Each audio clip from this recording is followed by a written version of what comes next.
is AP1 HD.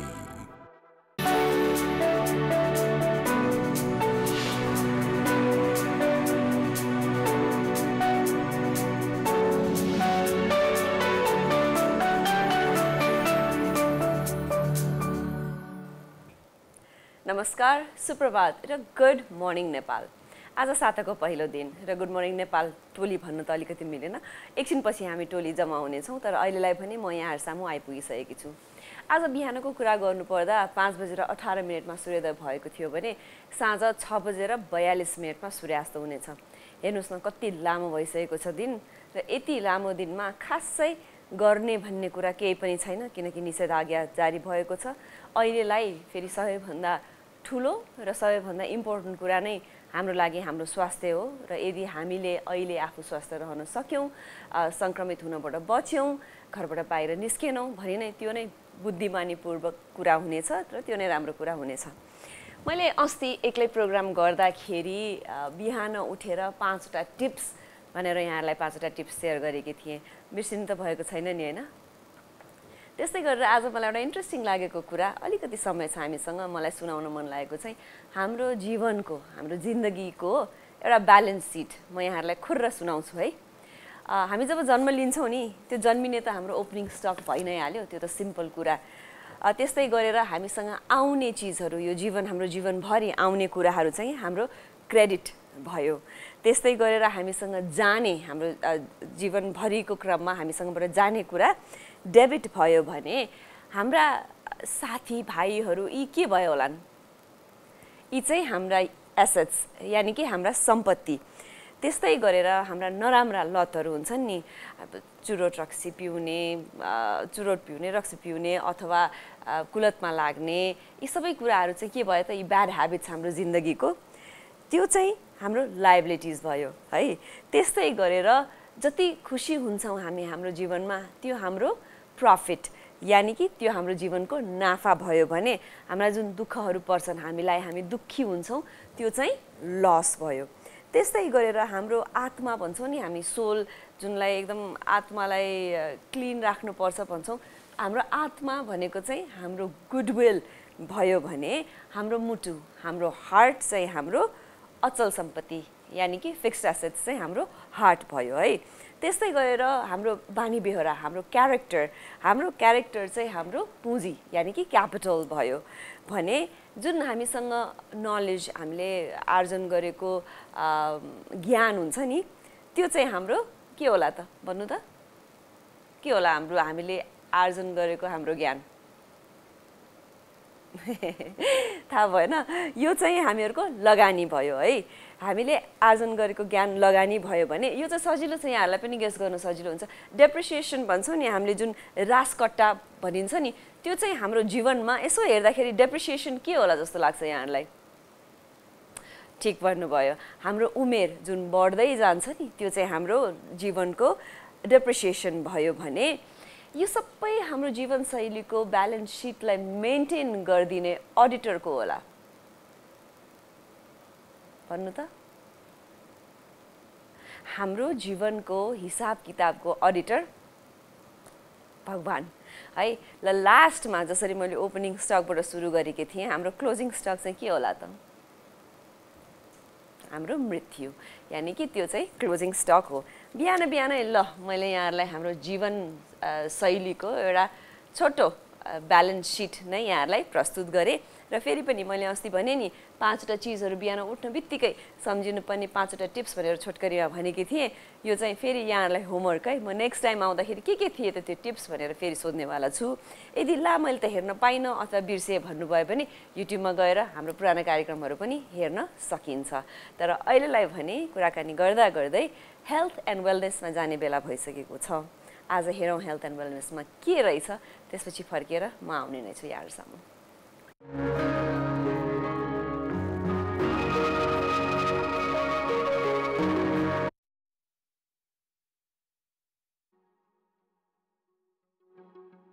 अरूको हित र खुशीको ख्याल राख्ने मन भनेको सुन्दर बगैँचा हो जहाँ बुद्धि र अन्तर्दृष्टिका फूलहरू फक्रन सक्छन्। नमस्ते, म सल्बिना बज्राचार्य। स्वागत छ हेल्थ एन्ड वेलनेसमा। आगो र आगलागीको जोखिम र सुरक्षा अति आवश्यक छ।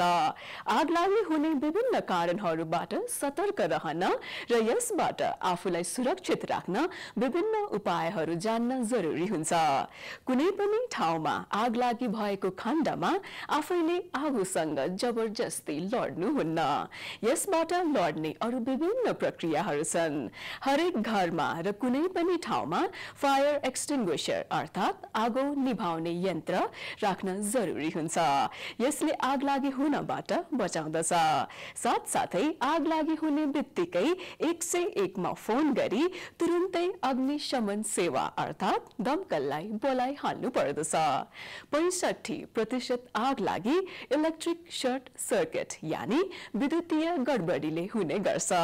त्यसकारण बिजुलीका उपकरणहरूलाई जाँच गर्नुहोस्। खुकुलो वा निस्किन आँटेका तारहरू, जलेका दागहरू, तातेका प्लग अनि सकेटहरू, उडिहाल्ने फ्युजहरू, पिलपिल गर्ने बत्तीहरू जस्ता समस्या फेला पार्नुभयो वा तपाईको बिजुलीका उपकरण ठिक नभएको सन्देह छ भने सबैभन्दा पहिले उपकरणको स्विच बन्द गर्नुहोस् अनि कुनै योग्यता प्राप्त बिजुली कर्मीसित छिटै सम्पर्क गर्नुहोस्। आगलागी हुने अरू विभिन्न कारणहरू जस्तै मोमबत्ती, दियोलाई पर्दा, आगो समात्न सक्ने अन्य वस्तुहरूबाट टाढा राख्नुहोस्। साथै पर्दा अनि अन्य कपडाहरूलाई बिजुलीको बल्ब, हिटरबाट टाढा राख्नु पर्दछ र कपडालाई हिटर माथि राखेर कहिले नसुकाउनुहोला। राति सुत्न अघि वाशिङ मसिन, कुकर, टिभी जस्ता बिजुलीका उपकरणहरूको मेन स्विच अफ गर्नु जरुरी हुन्छ। यदि तपाईले लगाउनु भएको वस्त्रमा आगो लाग्यो भने रोकिनुहोस्, भुइँमा पल्टिनुहोस् अनि लडीबडी गर्नुहोस् र कोट वा कम्बल जस्ता वस्तुहरूको प्रयोगद्वारा आगोको ज्वाला निभाउनुहोस्। हामीले आगलागी र विभिन्न विद्युतीय समस्याबाट सुरक्षित हुन धेरै कुरा अपनाउन सक्छौं। यही विषयमा जानकारी दिन हामीसँग हुनुहुन्छ एसिया पेसिफिक सिक्युरिटी एसोसिएसन आप्साका लोकेश कुमार मानन्दर। फायर एक्सटिङ्ग्विसर्स प्रयोग गर्नुभन्दा अगाडि प्रयोग गर्ने फर्मुला PASS पास जान्न जरुरी छ। पास, पुल द पिन, पिनलाई तान्नुहोस्, आगोलाई ताक्नुहोस्, लिभरलाई थिच्नुहोस् र आगोमा सबैतिर पर्ने गरी बढार्नुहोस्। यसरी पेट्रोल जन्य तथा अन्य पदार्थमा आगलागी भयो भने हामीले फायर एक्सटिङ्ग्विसर ABC पाउडरले यसरी पनि आगो निभाउन सक्छौँ। आगलागी नियन्त्रणको लागि घरको किचनमा फायर एक्सटिङ्ग्विसर राख्न नभुलौँ। टेक्निकल वर्डमा जाने भए फायरलाई पनि क्याटेगोराइज गरेको हुन्छ। त्यो क्याटेगोराइज हेर्नुभयो भने यसको नर्मली 4 क्याटेगोरीमा डिभाइड गरेको हुन्छ। A class, B class, C class and D class. A class जति पनि सोलिड चिज, ठोस पदार्थहरू छन्, लुगाफाटा, टेबल कुर्सी, जति पनि हामीले हेर्न सक्छौँ जसको आकार छ, ठोस चिजमा लाग्ने आगोलाई A क्लास क्याटेगोरी भनिन्छ। A क्लास क्याटेगोरीमा तपाईले चाह्यो भने जस्तै त्यो सामानले हामीले यदि पानी फ्याल्यो भने नि आगो निभाउन सक्ने स्थिति सकिन्छ, या त्यो बलेको ठाउँमा टोटली बालुवाले कभर गर्ने, बालुवा मेबी 4-5 बाल्टिन चाहिएला, पुरा छोपिदियो भने आगो निभाउन सकिन्छ। तर त्यही चिज अब हामी B क्लासमा आउनुभयो भने जस्तै B class is a liquid fire. Liquid main oil, kerosene, chemical जति पनि लिक्विड छ। किनभने लिक्विड फायर एउटा तपाईको छुट्टै गुण लाग्छ भने कि यसले एउटा लेयर बनाउँछन्। एक ठाउँमा गएर जहाँ बसे त्यहाँ त्यही आकारमा नबसेर लेयरमा बस्ने भएकोले त्यसले आफ्नो लेयर बनाउने भएर यदि ड्रममा पनि फायर भएछ, कहिले तेलमा फायर भएछ भने सबै ठाउँमा हामीले पानीले पोसिबल देखिन्न। A क्लासमा हामीले पानीले पनि आगो निभाउन सक्यौं, बालुवाले पनि सक्यौं। तर त्यही चिज B क्लासमा आयो भने त्यही ठाउँमा हामीले त्यही पानीले निभाउन सक्दैन, उसले फायर बढाउँछ। जस्तै एउटा तपाईको बकेटमा फायर भएछ, पेट्रोल फायर छ, त्यहाँनिर हामीले पानी खन्यायो भने के हुन्छ, पानी जति बकेटमा बस्छ र त्यो तेल भनेको माथि आउने भएले घनत्व कम कारणले माथि आएर छल्केपछि बकेटमा भएको फायर पुरा फ्लोरमा, पुरा एरियामा झन् ठुलो फायर बनाउँछ।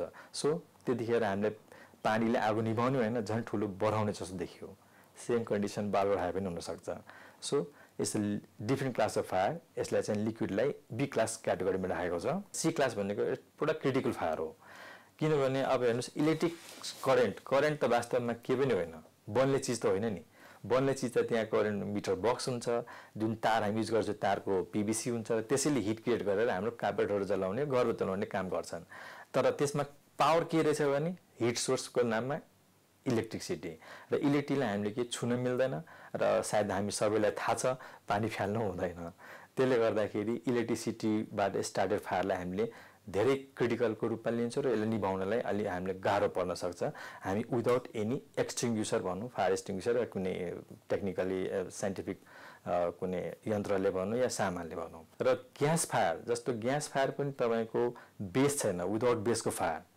किनभने यो ग्यास फायर तपाईँको हावामा आउने हो र हावा नै तपाईँको फायर हुने हो इट्स सेल्फ नै त्यो कम्बस्टेबल हो हिट भएपछि आगो लाया हुन्छ सो हामीले चाहेर पनि त्यसमा पानी र बालुवा कहाँ फाल्ने पानीले बेस चाहिन्छ भुइँ खोज्छन् बालुवाले भुइँ खोज्छन् तर ग्यास त बाहिर हुन्छ सो ग्यासमा यदि फायर लाग्छ भने हामीले पानी बालुवा नथिङ कहीँ केही काम लाग्दैन यसको उपाय अलग्गै छ ग्यास सोर्सलाई निभाउन सक्नु पर्यो यसको बारेमा फेरि तपाईँले जानकारी दिन्छौँ हामीले so C class of fire means normally gas fire electrically started फायरलाई मान्न सकिन्छ डी क्लास इज हाम्रो केसमा चाहिँ नि युजमा नर्मली आउँदैन किन भन्नुहुन्छ भने डी क्लासलाई मेटल फायर भनिन्छ र मेटल फायर हजुरहरूलाई अवेरनेस होला थाहा होला एउटा हामी आइरन इन्डस्ट्रीमा पनि गएर हेर्नुभयो भने 11,000 भोल्टको पावरमा हिटमा त्यसलाई मेटललाई तताएर बल्ल त्यसको सेपमा दिएर रड निकाल्ने छड निकाल्ने विभिन्न कामहरू गरे हुन्छ सो म्याक्सिमम हिट चाहिने भएकोले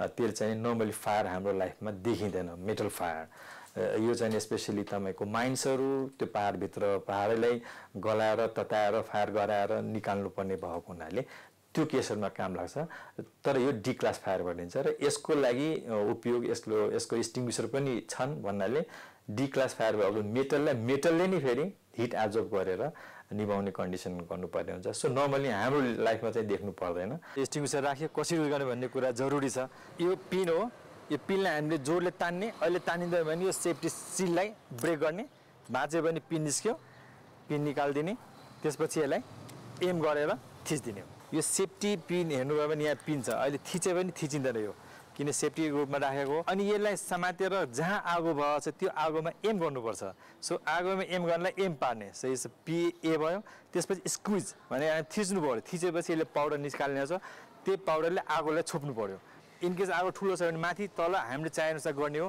र थिचेपछि पाउडर निस्किन्छ र यो पाउडरले आगो देखुन जति समयलाई सबैले छोप्नु पर्यो एकै ठाउँमा फ्याल्यो पनि भएन पेट्रोल फायरमा हेर्नुभयो भने पेट्रोल यहाँ हुन्छ फ्लेम यहाँ हुन्छ हामीले फ्लेममा मात्रै फ्याल्यो भने आगो निभ्दैन किनभने बल्ने चिज त पेट्रोल हो नि के बलेको त्यसलाई तपाईँले याद गरेर फ्याल्नु भयो भने यो फ्र्याक्सन अफ सेकेन्ड 2-3 सेकेन्डमा हेर्नु फायर कन्ट्रोल भइसक्यो हुनसक्छ सो भेरी इजी यसलाई हामीले फेरि नजिक पनि जानु पर्दैन आगो लागेको छ डराउनु पर्दैन हामीले 20 फिट टाढासम्म काम गर्न सक्छौँ तर राम्रो 10 to 12 फिट 10 देखि 12 फिट टाढा बसेर हामीले यसरी थिच्नुभयो भने एम पनि गर्न सक्यो इजी वे गर्न सक्यो र निभाउन सकिन्छ यसमा त्योभन्दा पहिला हामीले हेर्नु पर्यो यसको सुई जहाँमा पनि एउटा मिटर गेजर हुन्छ मिटर गेजमा तपाईँले हेर्नुभयो भने यहाँ एउटा निडल देखिन्छ त्यो निडल जोनले हरियो जोन देखाइरहेको हुन्छ यदि हरियो जोन छ भने ओके के गरी यो रेड जोनमा गछ भने प्लिज यसलाई इमिडिएटै कन्सर्न डिपार्टमेन्ट कहाँबाट ल्याएको कोसँग ल्याएको त्यसलाई इन्फर्म गरेर तपाईँहरूले यसलाई चेन्ज गर्नुहोस् या त नयाँ ल्याएर रिफिल गर्ने त्यसलाई इन्ट्याक्ट गरेर राख्ने हो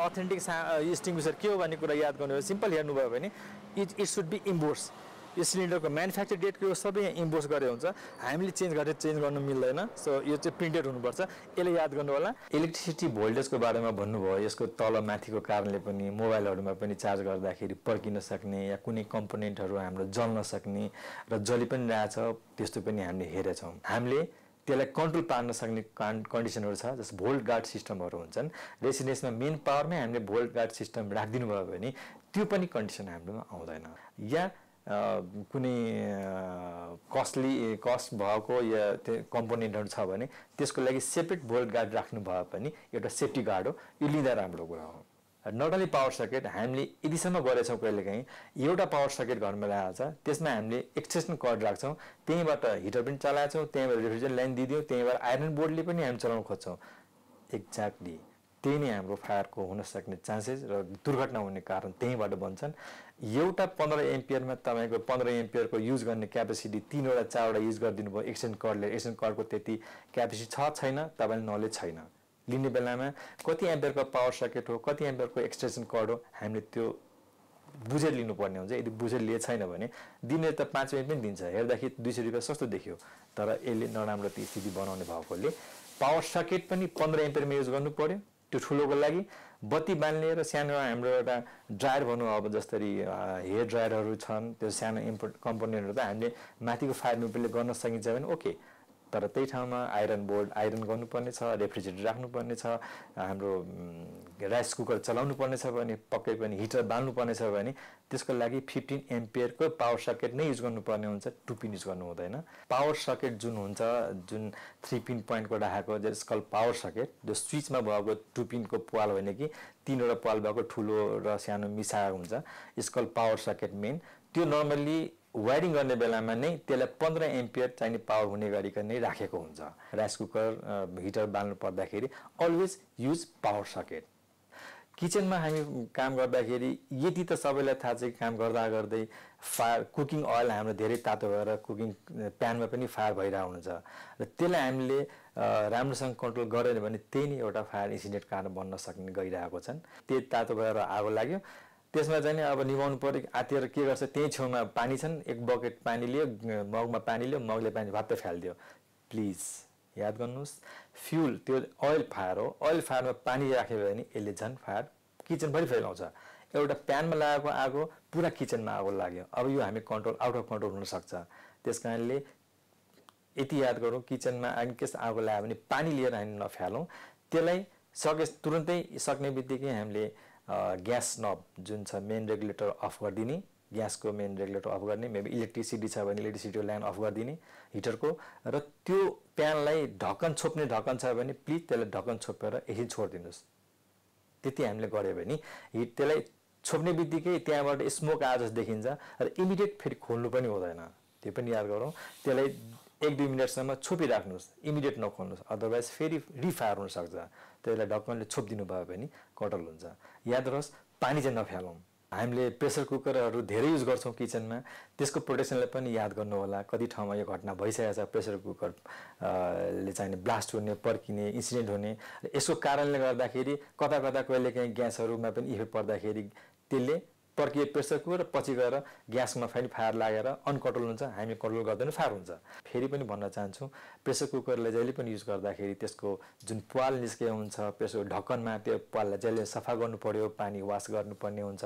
त्यसको रबर जुन छ, रबरलाई खोलेर सफा गरेर मात्रै राख्ने बानी गर्नु। यति हामीले गरिरह्यो भने कहिले पनि त्यो इन्सिडेन्ट हुन सक्ने स्थिति हुँदैन। राइस कुकरहरूलाई टाइम टु टाइम चेक गरेर कन्डिसन छ छैन, सबै इलेक्ट्रिक कम्पोनेन्टहरूलाई याद गर्नुपर्ने हुन्छ। यस्तो स्टेरियो कम्पोनेन्टहरू हामीले युज गरेका हुन्छौँ, तर त्यसलाई पनि एयर स्पेस, एयर ओपन स्पेसमा राख्नुपर्ने हुन्छ। जसरी त्यसलाई टिभी छ त्यो छेउमा भने पुरा दस्न लगाएर कपडा लगाएर पुरा छोपेर राख्नुभयो भने यसले फायर क्रिएट गर्छ। किनभने टिभी जति पनि यहाँ युज गर्यो त्यति त्यहाँ पछाडि एउटा बल्ब हुन्छ, त्यसले हिट फ्यालिरहेको हुन्छ।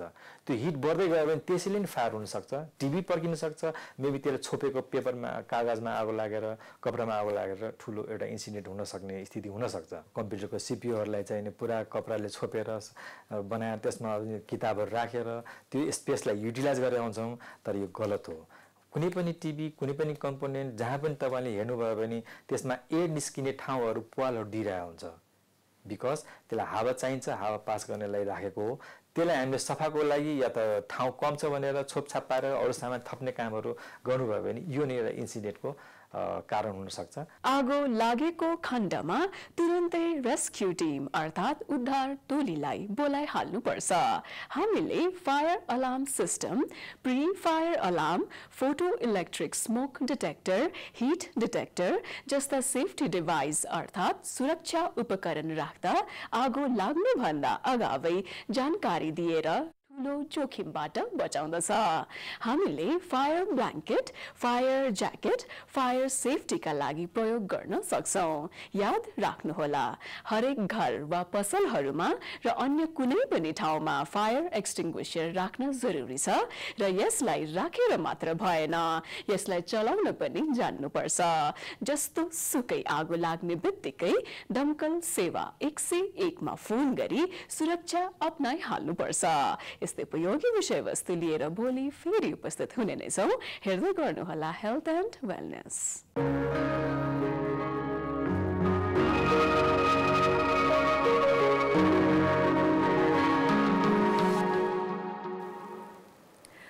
मैले अघि भनेको जस्तै हुन त घर बस्दाखेरि आज कुन दिन कुन बार पनि कस्तो कन्फ्युज भएको जस्तो हुँदो रहेछ। तर पनि यदि यहाँहरूलाई पनि त्यस्तो भएको छ भने आज आइतबार, हप्ताको सुरुको दिन, धेरै कुरा हप्ताको लागि प्लानिङ गर्न सकिन्छ। घरै नै बस्यौँ भने पनि अरे यस्तो छ भनेर बस्नुभन्दा आफ्नो एउटा माइन्डसेट पनि हो, म हप्ताभरि यो चिजहरू गर्छु। झन् घरमा बस्दा त कति धेरै कामहरू हुन्छन्, यो चिजहरू गर्छु, घरका सदस्यहरूलाई यस्तो यस्तो चिजहरूमा इन्भल्भ गराउँछु। यी सबै कुराहरूमा आफूलाई व्यस्त राख्न सकिन्छ। हुन त अर्को साइडमा बसेर बोल्न एकदमै सजिलो छ। म भर्खरै आफै पनि कोभिड-19 थ्रु गुज्रिएँ। आफूलाई परिसकेपछि अलिकति झन् मैले सधैँ भन्ने गर्छु नि, हाम्रो मान्छेको दिमागले त जहिले पनि नेगेटिभ कुराहरूलाई मात्रै मलजल गर्ने गर्छ। र घरमा कोही परिवार सदस्य अलिकति बिसन्चो छ, उहाँहरूलाई भने आफूलाई कति गाह्रो परेको हुन्छ। यो बेला त्यस्तै पनि छ। तर कस्तो रहेछ भने हाम्रो लाइफ भनेकै यस्तै अनएक्सपेक्टेड चिजहरू, अनएक्सपेक्टेड रिजन्सहरू, अनएक्सपेक्टेड रिजल्ट्सहरू आउने कम्बिनेसन अफ एभ्रिथिङ भनेकै नै फेरि लाइफ हो। तर एउटा राम्रो कुरा चाहिँ के हो भने जति नै नराम्रो कुरा र जति नै विषम परिस्थितिबाट हामी गुज्रिरहेका भए पनि त्यो चिजको अन्त्य चाहिँ अवश्य हुन्छ। त्यही भएर अलिकति होपफुल हुन चाहिँ हामीलाई जरुरी पनि छ। सचेत हुन सबैभन्दा जरुरी छ।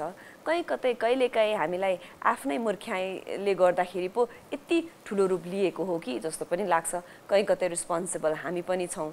तर यी सबै कुराहरूलाई थाती राखेर आजको पत्रिका हेर्दाखेरि चाहिँ मलाई एकदमै रमाइलो अनुभूति पनि भयो। आज अन्नपूर्ण पोस्टमा हेऱ्यौँ भने सबै राम्रा राम्रा हाइलाइट्सहरू पनि छन्। फर्स्टमै सङ्कटका सेवक, यो मन त मेरो नेपाली हो भनेर कुपन्डोल स्थित, कुपन्डोल भन्ने कि पुल्चोक भनौँ त्यसलाई, स्थित चाहिँ एउटा मित्रनका ढाबा भन्नेका सञ्चालक रवि सिंहजी हुनुहुन्छ। उहाँले अहिले आफ्नो रेस्टुरेन्टमा पहिला 11 जना कामदारहरू थिए भने अहिले 4 जना कामदारहरूलाई आइसोलेसनमा राखेर त्यही रेस्टुरेन्टमै खाना बनाउने, खाने, उहाँहरू पनि त्यही बस्नुहुन्छ। तर विपदमा परेका, जहाँ सबै परिवारहरू सङ्क्रमित छन्, अब यस्तो बेला यो रोग पनि कस्तो भयो भने हेर्नुहोस् न, आफ्नै परिवारले पनि गएर भेट्न नमिल्ने, आफ्नै परिवारले पनि केही सघाउँ भन्दाखेरि नमिल्ने, अलिकति गाह्रो सिचुएसन छ। त्यस्ता व्यक्तिहरूलाई उहाँले आफै फोन गरेर आफ्नो प्राइभेट मोटरमा खानाहरू राखिदिएर परेको खण्डमा अक्सिजन पनि एभाइलेबल भएको खण्डमा ती चिजहरू अझ उहाँहरूलाई फोन गरेर फोनको थ्रु भाइबरमा के खाना खाने मन छ, उहाँहरू शाकाहारी हुनुहुन्छ कि मांसाहारी हुनुहुन्छ, त्यो हेरेर उहाँको इच्छाअनुसार भोजन उहाँले प्रोभाइड गरिदिइराख्नु भएको छ। त्यो पनि निःशुल्क। यो हेर्नु त कति राम्रो चिज हो। यस्तो बेलामा आफ्नै परिवारकोमा जान मान्छे नाइ नास्ति गरिराखेको, गाह्रो मानिराखेको बेलामा उहाँको यो सहयोग एउटा ठुलो सहयोग पनि हो। र यस्तो कुरामा साँच्चीकै भन्नुपर्दा परेको खण्डमा नेपालीहरू जतिको अगाडि सर्ने मान्छे चाहिँ मैले देखेकी छैन है। हामीले जहिले पनि कति नराम्रा कुरामा नेपाली त हो नि भन्छौँ, तर खासै राखेर हेर्ने नै हो भने यो विश्वमै नेपाली जतिको राम्रो मन भएको, हँसिलो, अर्कालाई सहयोग गर्ने मान्छे चाहिँ कमै हुनुहुन्छ होला जस्तो लाग्छ। हुन त मलाई म आफू नेपाली भएको भएर त्यस्तो लागेको पनि होला। र अरू धेरै कुराहरू यहाँ आज सेयर भएका छन्। अन्नपूर्ण पोस्ट एकचोटि पाउनुभयो भने हेर्नुहोला, कति युवाहरू सक्रिय छन्, कतिजनाहरू आफ्नो सबै चिजहरू बिर्सेर अहिलेलाई चाहिँ सेवा गर्नुपर्छ है भन्नेमा लाग्नु भएको छ। यो कुरा आजको अन्नपूर्ण पोस्ट हेर्नुभयो भने एकैछिनलाई भए पनि मनमा सान्त्वना भएको जस्तो र रमाइलो पोजिटिभ न्युजहरू सुन्न पाइन्छ। न्युजको कुरा गर्दा आज फेरि पनि आइतबारको दिन हामीले भएभरका न्युजहरूलाई यसो के छन् त भ्याउने समयसम्ममा सेयर गर्ने गर्छौँ, जुन अहिले समाचार पछि हप्ताभरिका न्युजहरू हामी यहाँ सामु सेयर गर्नेछौँ। तर अहिलेलाई भने एपी न्युज टाइमको पालो भएको छ र आज हामीसँग एपी न्युज टाइममा मनोज जोशीजी हुनुहुन्छ। फर्केर आउँदा म र मेरा सहप्रस्तुता यहाँहरूसँग हुनेछौँ। अहिलेलाई भने एपी न्युज टाइम।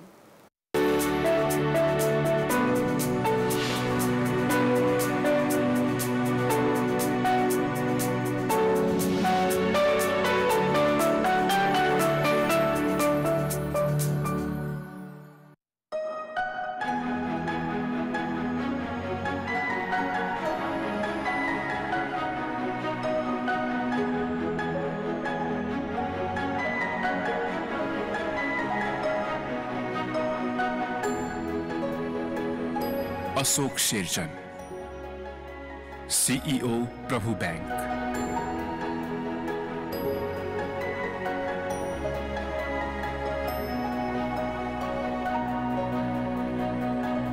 यस पटक हामी यस्तो आइडियाको खोजीमा छौं जसलाई सुन्ने बित्तिकै लागोस् लगानी यसमै गरिहालौं। आइडिया स्टुडियो सिजन 5, सोचदेखि उद्योगसम्म।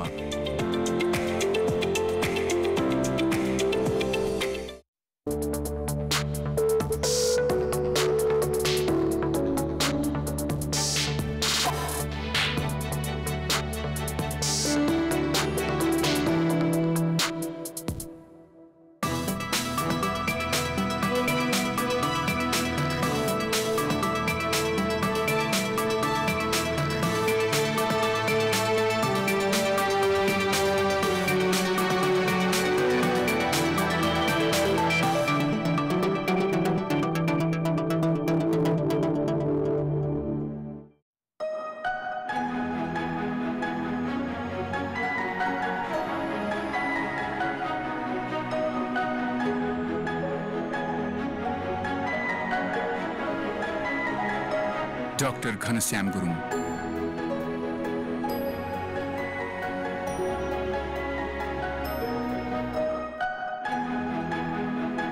Country representative WWF Nepal. यस्तो आइडिया र व्यवसायको अपेक्षा गरेको छु जसले फस्टाउँदा प्राकृतिक स्रोत र साधनको उपयोग दिगो रहोस्। आजको आवश्यकता नै त्यही हो। आइडिया स्टुडियो सिजन 5, सोचदेखि उद्योगसम्म।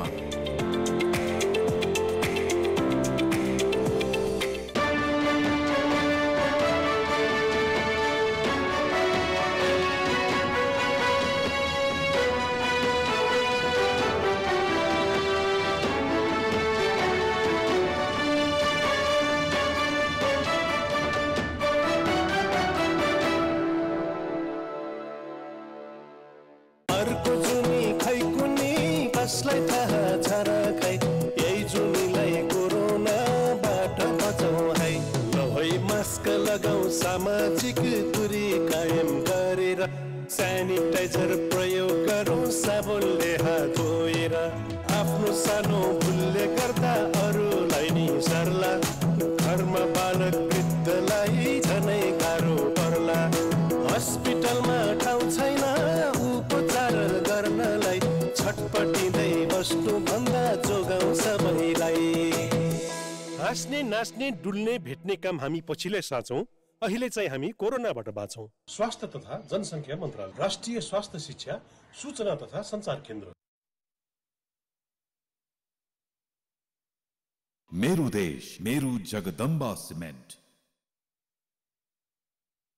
जति औषधि खाँदा पनि ठिक हुँदैन। होइन काका, के फतफताउँदै हुनुहुन्छ? के हुन्थ्यो नि बाबु, रोगले सिद्ध्यायो, पैसा पनि सिद्ध्यायो, रोगले पनि सिद्ध्याउनु नै भयो। ल काका, स्वास्थ्य बिमा गर्नु भएको छैन र? काका, आजै स्वास्थ्य बिमा गर्नुहोस्। सरकारले 5 जना परिवार भएकालाई रु 3500 स्वास्थ्य बिमा गराउँदै आएको छ नि त। र 1 वर्षभित्रमा बिरामी भएमा रु 1 लाख बराबरको उपचार खर्च निःशुल्क हुन्छ। तर हाम्रो त परिवारै धेरै छन् बाबु। केही छैन काका, 5 जना भन्दा बढी परिवार हुनेहरूका लागि थप 700 रुपियाँ थपे पुग्छ। अनि त्यसैका आधारमा प्रति सदस्य 20,000 बराबर उपचार सेवा पनि थपिँदै जान्छ। यो त बडो राम्रो कार्यक्रम रहेछ नि त। यो स्वास्थ्य बिमा त हामी सबैले गर्नुपर्ने रहेछ। साँच्चै काका, एउटा कुरा त भन्नै बिर्सेछ नि, ज्येष्ठ नागरिक, अति विपन्न परिवार र शारीरिक अशक्तता भएकाहरूलाई निःशुल्क बिमा गर्ने सुविधा छ नि। निजहरूको योगदान रकम समेत सरकारले तिरिदिन्छ। Jagdamba ultra premium OPC cement, यही हो नेपालको अनुभवी OPC सिमेन्ट। नेपालकै पहिलो र अग्रणी जीवन बीमा कम्पनी नेशनल लाइफ, उच्चतम प्रतिफल र सुरक्षित भविष्यको लागि। शिलान्यास रीति सिद्धि सङ्घको मजबुती युग युगसम्म हो। तराई पहाड हिमाल मजबुत पकड यसको विशाल रिद्धि सिद्धि सिमेन्ट ओपिसी बलियो हुन्छ निर्माण यो भएसी। नयाँ वर्षको शुभ अवसरसँगै रिद्धि सिद्धि सिमेन्टसँग गर्नुहोस् आफ्नो नयाँ घरको शिलान्यास। यस शुभ कार्यको लागि हाम्रो तर्फबाट पाउनुहोस् एउटा सानो भेट, शिलान्यास पूजा सामग्री सेट। नयाँ सालको नयाँ सुरुवात रिद्धि सिद्धिसँग। रिद्धि सिद्धि सिमेन्ट, गुणस्तरको नयाँ स्तर। नेपालकै लागि बनेको राइनो 500D तपाईको निर्माणलाई दिन्छ राइनो डक्टिलिटीको सुरक्षा। सुरक्षित निर्माणको लागि हाम्रो विश्वास राइनो डक्टिलिटी। मेरो देश मेरो Jagadamba cement. Jagadamba ultra premium OPC cement, यही हो नेपालको अनुभवी ओपीसी सिमेन्ट। सल्लाह तपाईको मान्नु पर्ने, हल्लाको पछि लाग्यो। नेपाल टपको विकल्प छैन। नेपाल टप सब ठिकठाक। नयाँ वाइवाई अकबरे, एक प्याकेटमा डबल मजा। सीधा प्याकबाट खानुहोस् या पकाएर। नयाँ वाइवाई अकबरे, सीधा प्याकबाट बब्बाल अनि पकाएर धमाल। बब्बाल धमाल भनिन्छ नि, नानीदेखि लागेको बानी। मेरो पनि एउटा बानी थियो, जे पनि बचत गरिहाले। बिस्तारै यो बानी स्वभाव बन्दै गयो। अनि त महिनाभरिमा कुतुर्के भरायो, बाबासँग ब्याङ्क गएर जम्मा गरायो। समयसँगै हुर्किँदै गयो, बचत पनि थरी थरी चिन्न लाग्यो। सबैलाई सरेको छ मेरो जस्तै बानी। तपाईको नबिल ब्याङ्कमा खाता छ कि छैन त? नबिल ब्याङ्क सँगै अघि।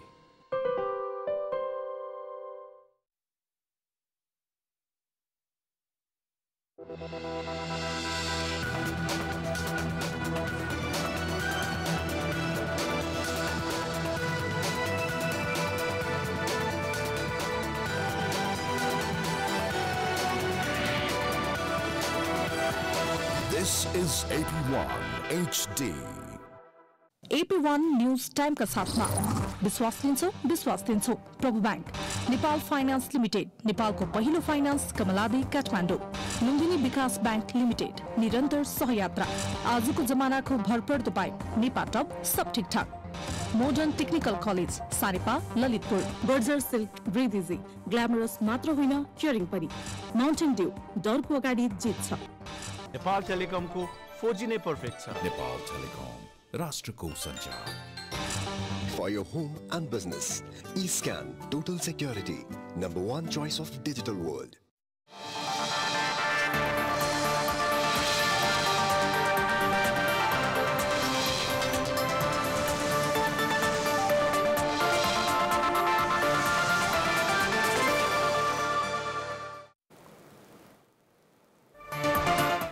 नेकपा एमाले विभाजनको सङ्घारमा खनाल नेपाल सहित 22 सांसदले गरे सामूहिक राजीनामामा हस्ताक्षर। एकता जोगाउने काममा अग्रसरता लिन शीर्ष नेतालाई कार्यकर्ताको सुझाव।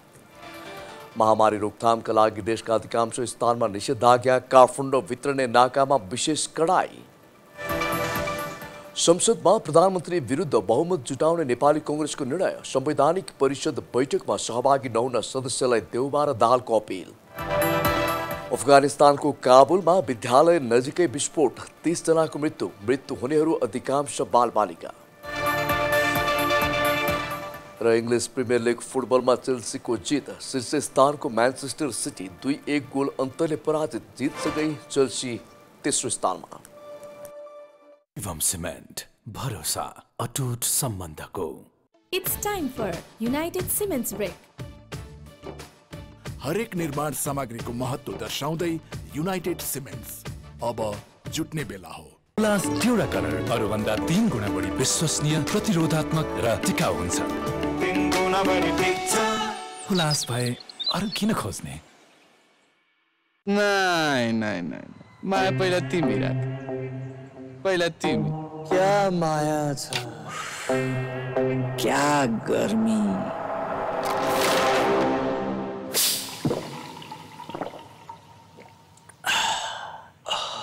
क्या रिफ्रेशिंग,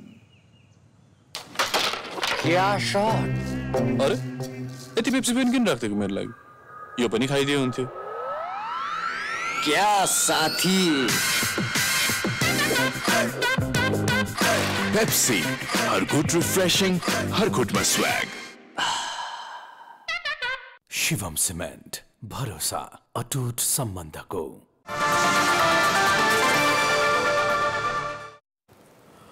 नमस्कार, यो एपी न्यूज टाइम हो। एपी न्यूज टाइमको सुरुमा नेपालमा कोरोना संक्रमितको पछिल्लो अवस्था। पछिल्लो 24 घण्टामा 8,418 जना संक्रमित थपिँदा 3,000 भन्दा बढी कोरोना मुक्त पनि भएका छन्। देशका विभिन्न प्रयोगशालामा गरिएको 18,304 नमुना परीक्षणमा सो संख्यामा संक्रमित थपिएका हुन्। यसैगरी एकै दिन 3,370 जना निको भएसँगै कोरोना मुक्त हुनेको संख्या 2,98,765 पुगेको छ। स्वास्थ्य मन्त्रालयका अनुसार कोरोना मुक्त हुने प्रतिशत 77.4 रहेको छ। यसैगरी पछिल्लो 24 घण्टामा थप 53 जनाको मृत्यु भइसके कोरोनाका कारण ज्यान गुमाउनेको संख्या 3,632 पुगेको छ। हालसम्म संक्रमण पुष्टि हुनेको संख्या 3,85,890 पुगेको छ। हाल देशभर 83,493 जना सक्रिय संक्रमित रहेका छन् भने क्वारेन्टिनमा 398 जना रहेका छन्। त्यसैगरी देशभर 758 जनाको आइसियु र 231 जनाको भेन्टिलेटरमा उपचार भइरहेको मन्त्रालयले जनाएको छ। सत्तारूढ नेकपा एमालेमा चुलिएको शक्ति सङ्घर्ष अन्ततः उत्कर्षमा पुग्ने भएको छ। नेकपा एमाले विभाजनको दिलैमा पुगेको छ। वरिष्ठ नेता जननाथ खनाल र माधव कुमार नेपाल समूहमा रहेका प्रत्यक्ष निर्वाचित 22 जना सांसदले प्रधानमन्त्री केपी ओलीका तर्फबाट एकताको ढोका बन्द भए सामूहिक राजीनामा गर्ने गरी हस्ताक्षर सङ्कलन पनि गरेका छन्। शनिबार राति त्रिपुरेश्वर स्थित एक घरमा बसेको खनाल नेपाल समूहका सांसदको बैठकमा पार्टीलाई एकताबद्ध बनाउन अन्तिमसम्म हदैसम्मको लचकता अपनाउने तर ढोका बन्द गरिए सामूहिक राजीनामा दिने गरी सबैले हस्ताक्षर गरेका हुन्। प्रधानमन्त्री ओलीले आउँदो सोमबार प्रतिनिधि सभामा विश्वासको मत लिने तयारी गरेका छन्। नेपाल पक्षले त्यसअघि नै ओलीलाई सरकारबाट हटाउन सजिलो पार्ने गरी राजीनामा पत्रमा हस्ताक्षर गरेको हो। सरकारले वीर अस्पतालको नयाँ भवनलाई कोभिड-19 को युनिफाइड केन्द्रीय अस्पताल बनाउने निर्णय गरेको छ। शनिबार बालुवाटारमा बसेको मन्त्री परिषद बैठकले वीर अस्पतालको नयाँ भवनलाई सुरुवातमा 500 शय्याको युनिफाइड कोभिड अस्पताल बनाउने निर्णय गरेको हो। यसअघि सीसीएमसीको बैठकले वीर अस्पतालको नयाँ भवनलाई कोभिड-19 विशेष अस्पताल बनाउनका लागि सिफारिस गरेको थियो। मन्त्री परिषदमा सिफारिस गरिएको हो।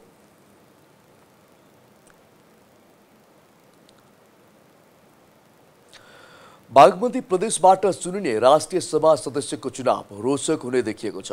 बहुमत मतभार रहेको एमालेका जनप्रतिनिधि विभाजित हुने र एमालेमा केपी शर्मा ओली पक्ष विरुद्ध गठबन्धन बन्नुले चुनाव निकै रोचक हुने देखिएको हो। जेठ 6 गते हुने राष्ट्रिय सभा सदस्यको उपनिर्वाचनका लागि 3 जना उम्मेदवारले शुक्रबार मनोनयन दर्ता गरेका छन्। 2 उम्मेदवारको भिडन्त निकै रोचक हुने देखिएको छ। पहिलो दल नेकपा एमालेका उम्मेदवारका विरुद्ध एमालेकै अर्का उम्मेदवारको मनोनयन दर्ता भएपछि उपनिर्वाचन पेचिलो बनेको हो।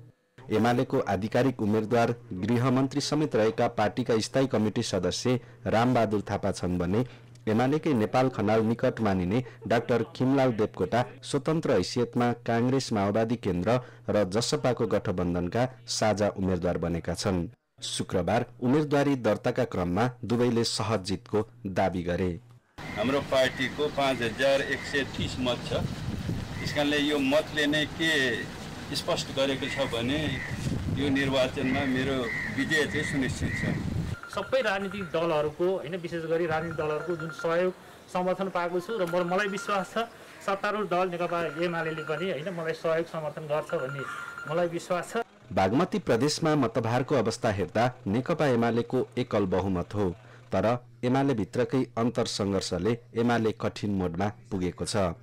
अहिलेकै अवस्थामा गठबन्धनको तर्फबाट स्वतन्त्र उम्मेदवारका रूपमा उभिएका डाक्टर देवकोटाको सहज जितको सम्भावना छ। माओवादी केन्द्रबाट एमाले प्रवेश गरेका थापाको पनि प्रभाव नरहेको भने होइन। बागमती प्रदेशमा प्रदेशसभा सदस्यको संख्या 110 हो। 110 सदस्यीय प्रदेशसभामा एमालेका 57, माओवादी केन्द्रका 23, नेपाली कांग्रेसका 22, विवेकशील साझा पार्टीका 3, राष्ट्रिय प्रजातन्त्र पार्टी र नेपाल मजदुर किसान पार्टीका 2-2 जना सांसद छन्। जनता समाजवादी पार्टीबाट निर्वाचित 1 जना छन्।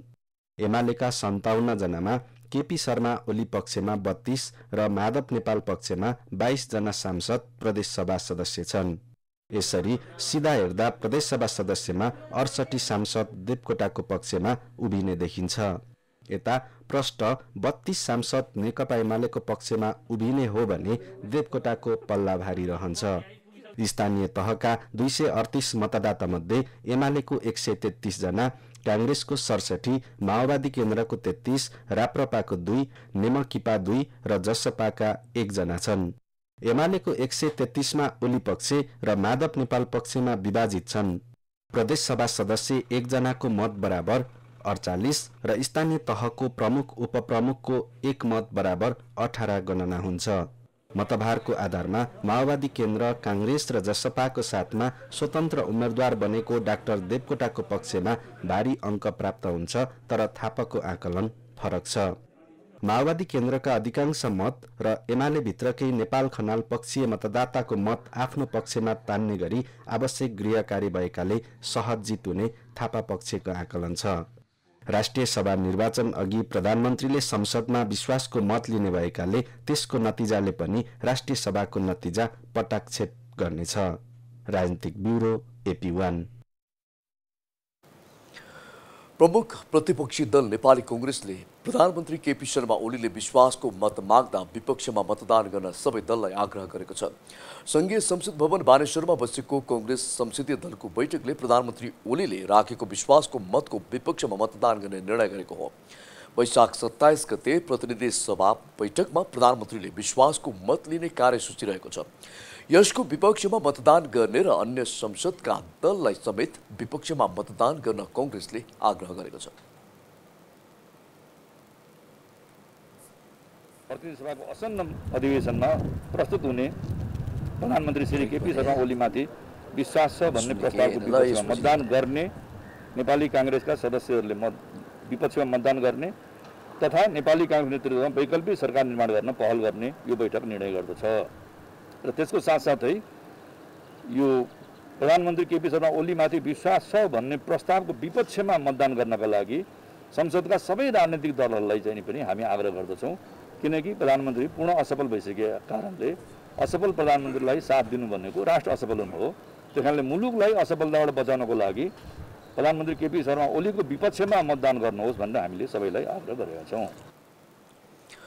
प्रधानमन्त्री ओलीले पौष 5 गते प्रतिनिधि सभा भङ्ग गरे पनि सर्वोच्च अदालतले सरकारको कदम असंवैधानिक भन्दै फाल्गुन 11 मा पुनर्स्थापना गरिदिएको थियो।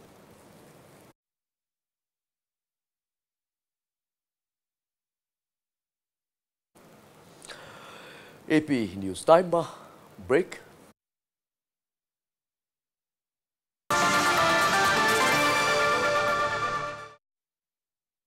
शिवम सिमेन्ट, भरोसा अटुट सम्बन्धको।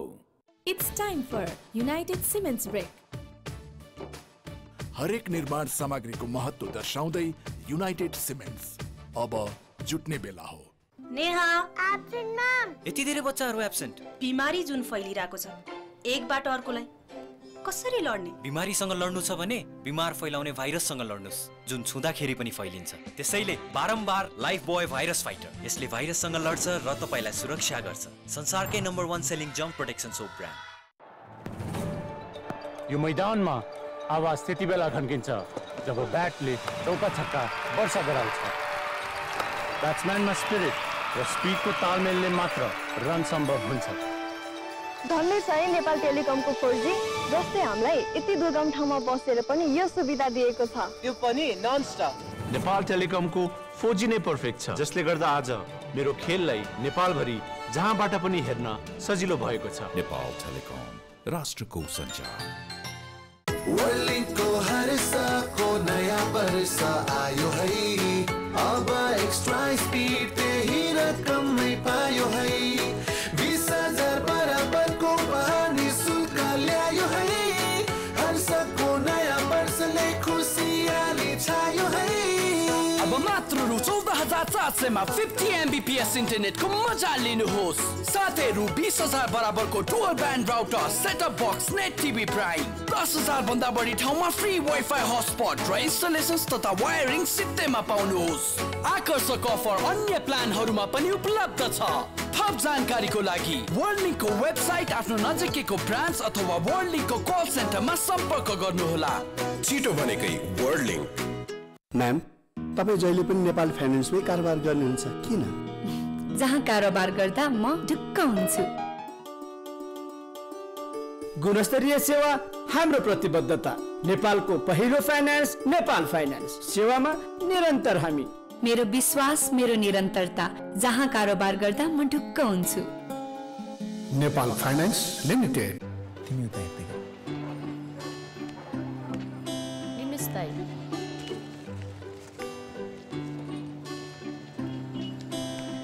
खुर्सानी पर्दैन दाइ, फिर्ता पैसा नै दिनुस्।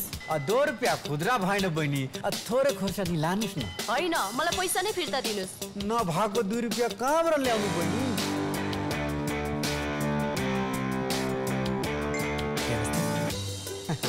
2 रुपियाँको लागि किन रिसाउनु? प्रभु बैंकको क्युआर कोड छँदैछ त। स्मार्ट मान्छे, स्मार्ट तरिका। प्रभु बैंकको मोबाइल ब्याङ्किङ। प्रभु bank, a reason for your success. यो हो शर्माजीको परिवार। यहाँ चल्छ सधैँ रिमोटको कुस्ती।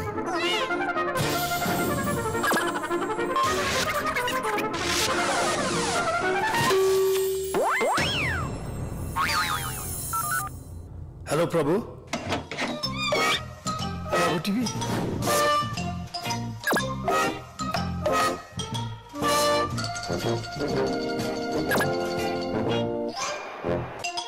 सजिलोसँग एन्टेना जोड्नुहोस्। जहाँ पनि जहिले पनि आफैले जडान गरी ढुक्कसँग टिभी हेर्नका लागि प्रभु टिभी र प्रभु मोबाइल एप प्रयोग गर्नुहोस्। प्रभु टिभी, डिजिटल लाइफ।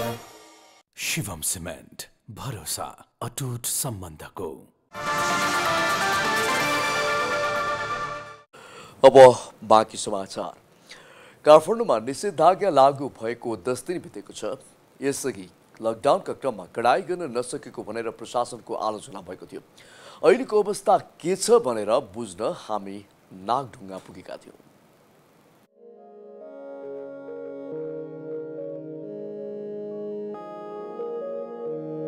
काठमाडौँ उपत्यकामा लगाइएको निषेधाज्ञा लागू भएको शनिबार 10 दिन बितेको छ। कोरोना महामारीको पहिलो लहरको बेला लकडाउन नै गरिए पनि काठमाडौँ प्रवेशका नाकामा आवश्यक कडाई हुन नसक्दा महामारी भयावह बनेको भन्दै प्रशासनको आलोचना भएको थियो।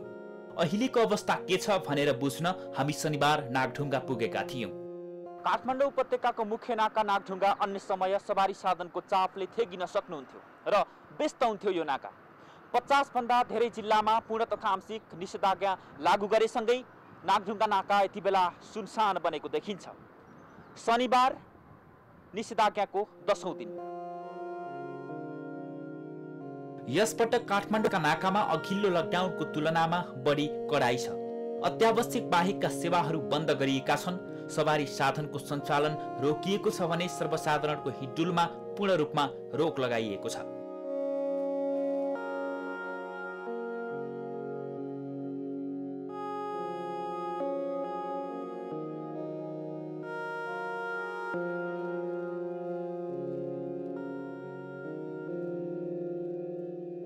उपत्यका प्रवेश गर्ने व्यस्त मुख्य नाका नागढुङ्गा पनि प्राय सुनसान देखिन्छ। नाकामा उपत्यका बाहिरबाट अत्यावश्यक बाहेकका सवारी साधन भित्रिन पाएका छैनन्। विभिन्न स्थानमा सुरक्षा जाँच कडा पारिएको छ। निषेधाज्ञाको उल्लङ्घन गर्नेको संख्या बढेपछि प्रहरीले उल्लङ्घन गर्ने मोटरसाइकल र 4 पाङ्ग्रे सवारीलाई नियन्त्रणमा लिने समेत गरेको छ।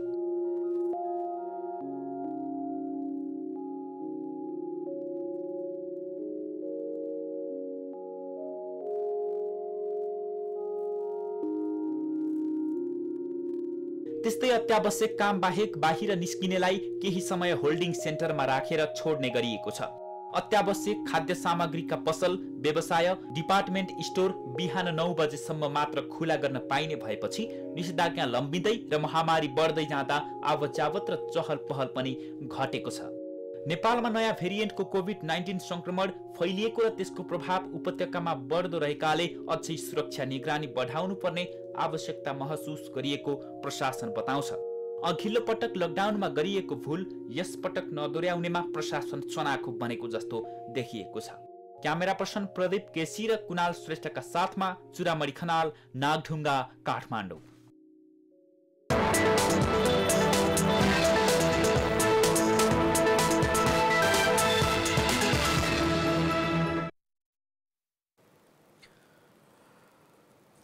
काठमाडौँ उपत्यकामा जारी निषेधाज्ञा कारण उपत्यकाको ठूलो तरकारी बजार कालीबाटी तरकारी बजारको कारोबारमा 50% गिरावट आएको छ। निषेधाज्ञा जारी हुनुभन्दा अघि दैनिक झण्डै 950 मेट्रिक टन तरकारी वितरण गरेको कालीबाटी फलफुल तथा तरकारी बजारमा अहिले भने 4 देखि 500 मेट्रिक टन मात्र तरकारी आउने गरेको छ।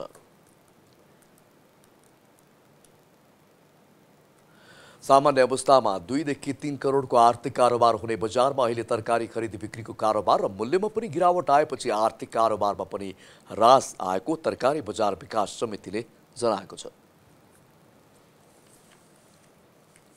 लकडाउनको सुरुका दिनहरूमा सुरु हुने दिनहरूमा चाहिँ यो नर्मल अवस्थाभन्दा केही बढी सामानहरू पनि बजारमा आएको थियो, जुन 900 देखि 950 मेट्रिक टन थियो भनेदेखि अहिले क्रमशः यो घट्दै गएर 400 देखि 500 मेट्रिक टन छ।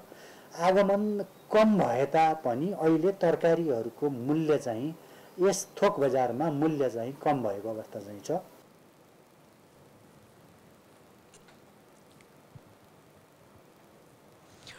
एपी न्यूज टाइममा ब्रेक।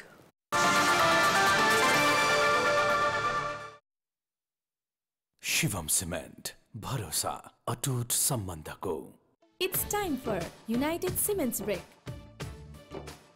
हरेक निर्माण सामग्रीको महत्त्व दर्शाउँदै युनाइटेड सिमेन्ट्स अब जुट्ने बेला हो।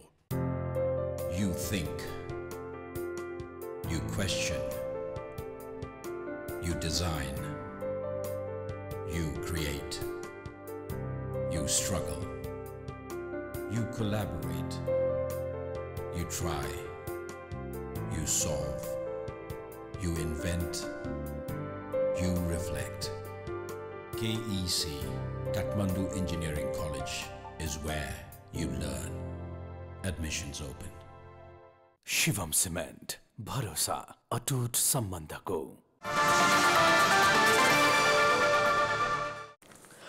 अब बाँकी समाचार।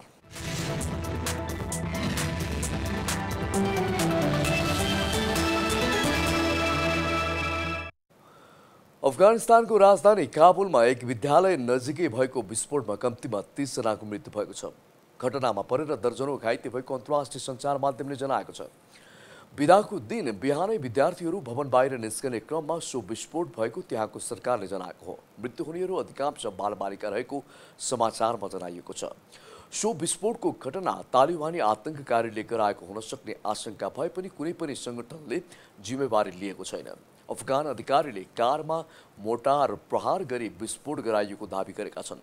गत वर्ष पनि सो स्थानको प्रसूति अस्पतालमा विस्फोट हुँदा 24 जना सुत्केरी र नवजात शिशुको मृत्यु भएको थियो।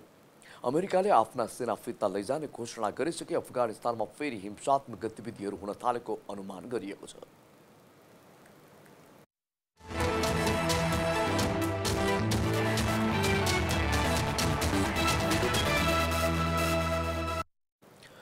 इंग्लिश प्रिमियर लिग फुटबलमा चेल्सीले शीर्ष स्थानको म्यान्चेस्टर सिटीलाई पराजित गरेको छ। शनिबार राति भएको खेलमा चेल्सीले सिटीलाई 2-1 गोल अन्तरले पराजित गरेको हो। सिटीको घरेलु मैदानमा सुरुवाती 1 गोलको अग्रता उल्टाएर चेल्सीले जित निकालेको छ। चेल्सीलाई जित दिलाउन हाकिम जीएच र मार्कोस अलोन्सोले 1-1 गोल गरेका थिए। सिटीका राहिम स्टर्लिङले 1 गोल फर्काए। रोमाञ्चक बनेको खेलको 44औं मिनेटमा स्टर्लिङले गोल गर्दै सिटीलाई अग्रता दिलाएका थिए। पहिलो हाफको इन्जुरी समयमा सिटीले अग्रता दोब्बर बनाउने मौका पायो, तर शार्जिया अग्युरोले पेनाल्टीमा गोल गर्न सकेनन्। अग्युरोको प्रहार चेल्सीका गोलकिपर एरिवार मैन्डीले उत्कृष्ट बचाउ गरेका थिए। खेलको 63औं मिनेटमा जिएसले गोल गर्दै चेल्सीलाई 1-1 गोलको बराबरीमा फर्काएको थियो। त्यसपछि खेलको इन्जुरी समय आलोन्सोले गोल गर्दै चेल्सीलाई 2-1 को जित दिलाए। जितसँगै चेल्सीले 35 खेलमा 64 अङ्क जोडेको छ। चेल्सी तेस्रो स्थानमा रहेको छ। हारसँगै सिटीलाई भने उपाधि जित्न अर्को खेल कुर्नुपर्ने भएको छ। उपाधि नजिक रहेको सिटी 80 अङ्क जोडेर शीर्ष स्थानमा रहेको छ। सिटीलाई उपाधि जित्न मात्र 1 जितको आवश्यकता रहेको छ।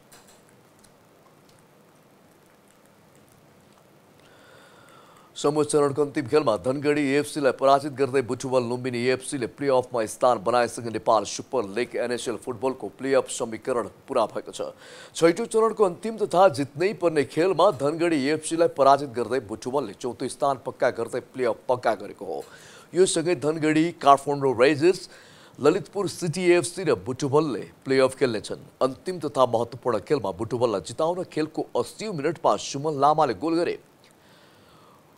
ओमल आज करिमको पासमा उनले गोल गरेका हुन्। जितसँगै बुटुवलको 6 खेलमा 8 अङ्क जोडेको छ भने पोखरा थन्डर्स प्रतियोगिताबाट बाहिरिएको छ। बुटुवलसँग समान 8 अङ्क भए पनि हेड टु हेडमा पछि पर्दै पोखरा बाहिरिएको हो। धनगढी भने यस अघि नै प्लेअफमा पुगिसकेको छ।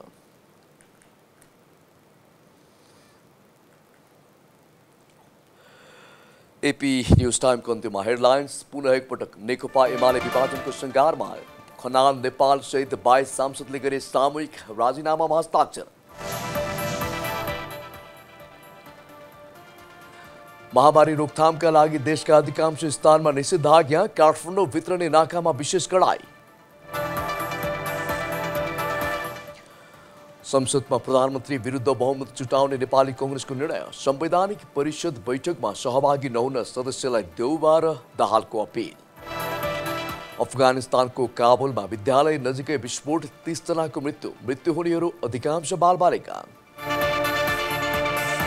र इङ्ग्लिस प्रिमियर लिग फुटबलमा चेल्सीको जित। शीर्ष स्थानको म्यानचेस्टर सिटी 2-1 गोल अन्तरले पराजित। जितसँगै चेल्सी तेस्रो स्थानमा। एपी न्यूज टाइम सकियो। यसपछि बिहानको नियमित सो गुड मर्निङ नेपाल जारी छ र गुड मर्निङ नेपालमा सदा चाहिँ यहाँले विभिन्न विषयमा छलफल, कुराकानी र सूचनामूलक सन्देश पनि पाउन सक्नुहुनेछ। र गुड मर्निङ नेपालमा आउँदै हुनुहुन्छ डाक्टर समीर र सरिताजी। AP1 हेर्दै गर्नुहोला। नमस्कार। AP1 न्यूज टाइम का साथमा विश्वास दिन्छौ प्रभु बैंक, नेपाल फाइनान्स लिमिटेड, नेपालको पहिलो फाइनान्स, कमलादी काठमाडौँ, लुम्बिनी विकास बैंक लिमिटेड, निरन्तर सहयात्रा। आजको जमानाको भरपर्दो पाइप, नेपा टप सब ठिकठाक। मोडर्न टेक्निकल कलेज, सारेपा, Lalitpur, Berger silk, breathe easy, glamorous मात्र होइन केयरिङ पनि। माउन्टेन ड्यू, डरको अगाडि जित छ। नेपाल टेलिकमको 4G नै पर्फेक्ट छ। नेपाल टेलिकम, राष्ट्रको सञ्चार। For your home and business, eScan Total Security, #1 choice of digital world.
Ashok Sherchan, CEO प्रभु bank.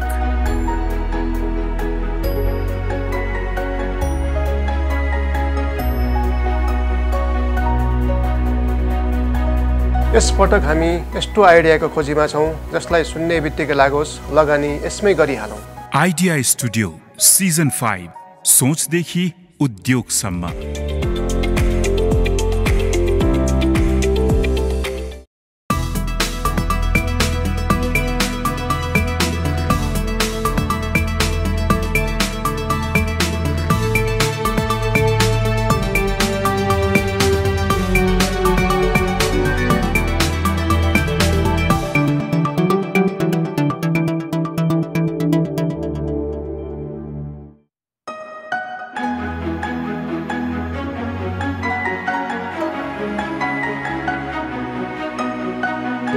Rupesh Krishna Shrestha,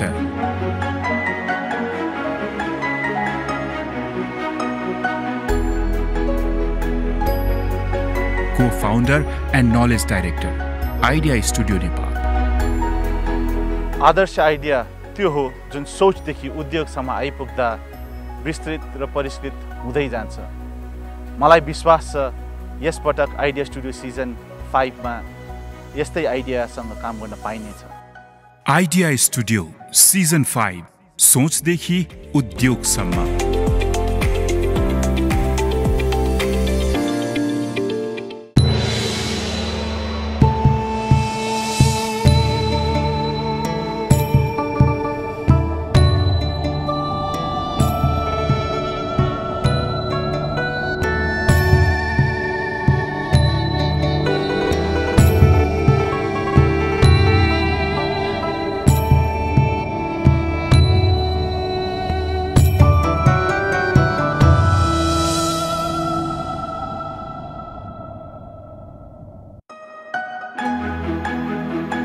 Dr. Chiring Lama,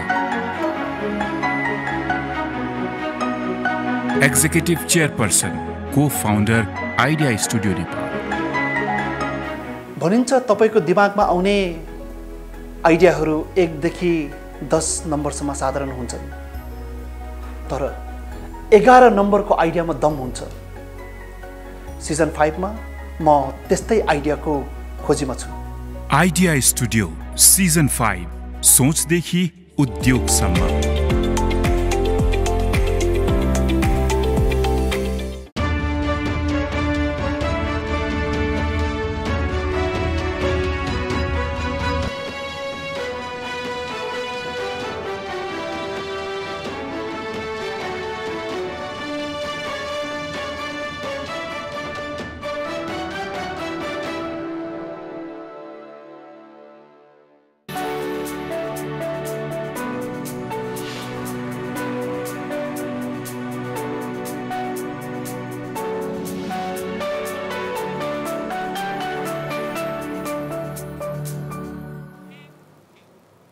न्युजपछि Manoj जोशीजीलाई धन्यवाद दिँदै अघि मैले यहाँहरूलाई भनेअनुसार आफ्नो बाचा पुरा गरेर म सहित मेरा सहप्रस्तोतालाई लिएर प्रस्तुत भएकी छु। यहाँलाई पनि welcome to the show. Thank you Sarita. दर्शकलाई फेरि पनि मेरो तर्फबाट अब नमस्कार। सबैलाई तिमीलाई नमस्कार र दर्शकहरूलाई नमस्कार। र आज हामीहरू फेरि पनि आइतबारको दिन सरिताले भन्यो पनि होला, आज हामीहरू आज गत हप्ताका रमाइला कुराहरू लिएर र समाचार रमाइलो मात्र होइन महत्त्वपूर्ण समाचार भनौँ लिएर आएका छौँ। र सरिताले आज के पस्किन लागेको छ, आज ऊ लिड हो, अब उसले के पस्किन लागेको छ, म एकदम बेग्र प्रतीक्षामा छु। अनि मनोजलाई हामी धन्यवाद दियौँ, मैले दिइसकेँ, मैले याद नगरेर। ओके, अनि कस्तो पनि छ भने अब अहिले त हामी विभिन्न सबै न्युजहरू समेट्न खोज्छौँ, तर अहिले त जति नै न्युज समेट्न खोजे पनि न्युज भनेकै हामीले जान्न बुझ्न खोजेकै नै यही कोरोनाकै बारेमा छ। सो प्राय हाम्रा खबरहरू यसैसँग रिलेटेड पनि छन्। तर अहिलेलाई भने हामीसँग एउटा रिपोर्ट छ महोत्तरीको, एकचोटि हेरौँ समीर के रहेछ, त्यसपछि त्यसको बारेमा हामी छलफल गरौँला। कोरोना महामारीको दोस्रो लहरबाट निकै प्रभावित भएको भारतबाट नेपालतर्फ कायम खुलेआम आवत जावतले संक्रमणको जोखिम बढाएको छ। सीमामा सञ्चालित हेल्थ डेस्कमा अनिवार्य स्वास्थ्य जाँच तथा आवश्यक परे होल्डिङ सेन्टरमा राख्नुपर्ने व्यवस्थाको पालना भएको छैन। जिल्लाको भिटामोड, मटिहानी, सम्सी, रघुनाथपुर, कट्टीकटैया, बत्नाहा, मरुवाई, चौरिया, पर्सा, पतैली, मसुरपट्टी सहितका नाकाहरूबाट मानिसहरू निर्बाध आवत जावत गरिरहेका छन्। अहिलेसम्मको जुन अवस्था हेर्दा कुनै तयारी छैन। तपाईँको हेर्नुहोस् बोर्डहरू सबै नाकाहरू खुले, सरकारले घोषणा गरे सबै नाका बन्द गर्ने, तर कुनै नाका बन्द भएको छैन। दिनहुँ मान्छेहरू बोर्डरबाट यहाँ हाम्रो नेपालतिर आइरहेको छ। र अर्को के छ भने डलेश्वरको जुन मार्केटको भिडभाड छ त्यस्तै छ, बिना मास्क लगाइकन मान्छेहरू हिँडुल गरेछ। स्थानीय सरकार प्रशासनको कुनै त्यस्तो जुन तयारी हुनुपर्ने कुनै अवस्थाको तयारी छैन। केन्द्र सरकारले जिल्लाका प्रत्येक नगरपालिकालाई अक्सिजन सहितको 20 बेडको आइसोलेसन निर्माण गर्न दिएको आदेश हालसम्म कतै कार्यान्वयन भएको छैन। जिल्लाका स्थानीय तह स्वास्थ्य क्षेत्र भन्दा मन्दिर, मस्जिद, धर्मशाला, सडक, पुल, पुलेसा निर्माणका काममा केन्द्रित छन्। केन्द्रबाट पनि आएको छैन, जिल्लाले पनि त्यस्तो केही निर्णय गरेको छैन। त्यसैले हामी सोचेको थियौँ, तर अलि गर्नु पर्यो भने हामीसँग संरचना छ। साधन स्रोत परिकता कमी छ यसपालि, किनभने त्यति बेला हामीले अर्को योजनाहरू काटेर कोभिडमा लगाएको थिए। यसपालि हाम्रो 90% योजना भुक्तानी भइसकेको अवस्थाले पैसाको क्राइसिस हामीसँग हुन्छ।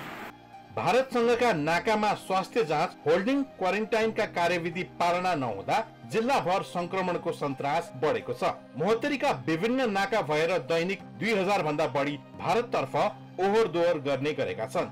यसको नियमनतर्फ स्थानीय प्रशासन मौन छ। महोत्तरीबाट नवीन चौधरीको रिपोर्ट। महोत्तरीबाट सबैभन्दा पहिला त नवीन चौधरीजीलाई यो रिपोर्टको लागि धन्यवाद। तर यो हेरिसकेपछि नि हामी लकडाउन भन्छौँ, सानो तरकारी घरमा चाहिने खाद्य वस्तु किन्नको लागि हामीलाई यस्तो नियम कायदा कानुन पालना गर्नुपर्छ। फेरि एकातिर यो अहिलेको नयाँ खबर पनि होइन समीर, यो हामीले कुरा गर्न थालेको कति भइसक्यो। होइन सर, यो यस्तो छ कि गर्ने अब पहल हो, त्यो पहल कतै काम लाग्छ कतै काम लाग्दैन। र हामीलाई थाहा छ यो ठुल्ठुलो सहरमा चाहिँ नि काम लाग्छ, किनभने जनशक्ति त्यही हुन्छ, सुरक्षाकर्मी त्यही हुन्छन्, अब अफिस ठुल्ठुला अफिस भवनहरू त्यही हुन्छन् र त्यहाँका मान्छेलाई कन्ट्रोल गर्न नियन्त्रण गर्न सजिलो छ। अब भारतसँग जोडेका नाकाहरूमा चाहिँ नि नियन्त्रण गर्न असाध्यै गाह्रो छ। र खास भन्यो नि अब मजदुरी गर्नेलाई कसरी रोक्छ? रोजीरोटी गर्ने मान्छेलाई रोजी नगर, काम नगर, पैसा नकमाऊ, घर नपाला भनेर भन्न एकदम गाह्रो हुन्छ। त्यसै गर्दा हामी जहिले पनि के बिर्सिन्छौँ भने हामी जब ठुल्ठुलो कुरा गर्छौँ नि, लकडाउन निषेधाज्ञा कुरा गर्छौँ नि, हामीले एउटा कुरा ठुलो कुरा बिर्सिन्छौँ कि हामी अल्प विकसित देश हौँ कि हामी अमेरिका युरोपसँग हेरेर उनीहरूले गरे जस्तै देखासेखी गरेर हुँदैन। हामीले देशअनुसार ठाउँअनुसार चाहिँ नि काम अगाडि लगाउनुपर्छ। त्यसले गर्दा चाहिँ नि अब काठमाडौँमा जे हुन्छ महोत्तरीमा त्यही नहुन सक्छ, त्यो चाहिँ हामी विचार गर्दैनौँ।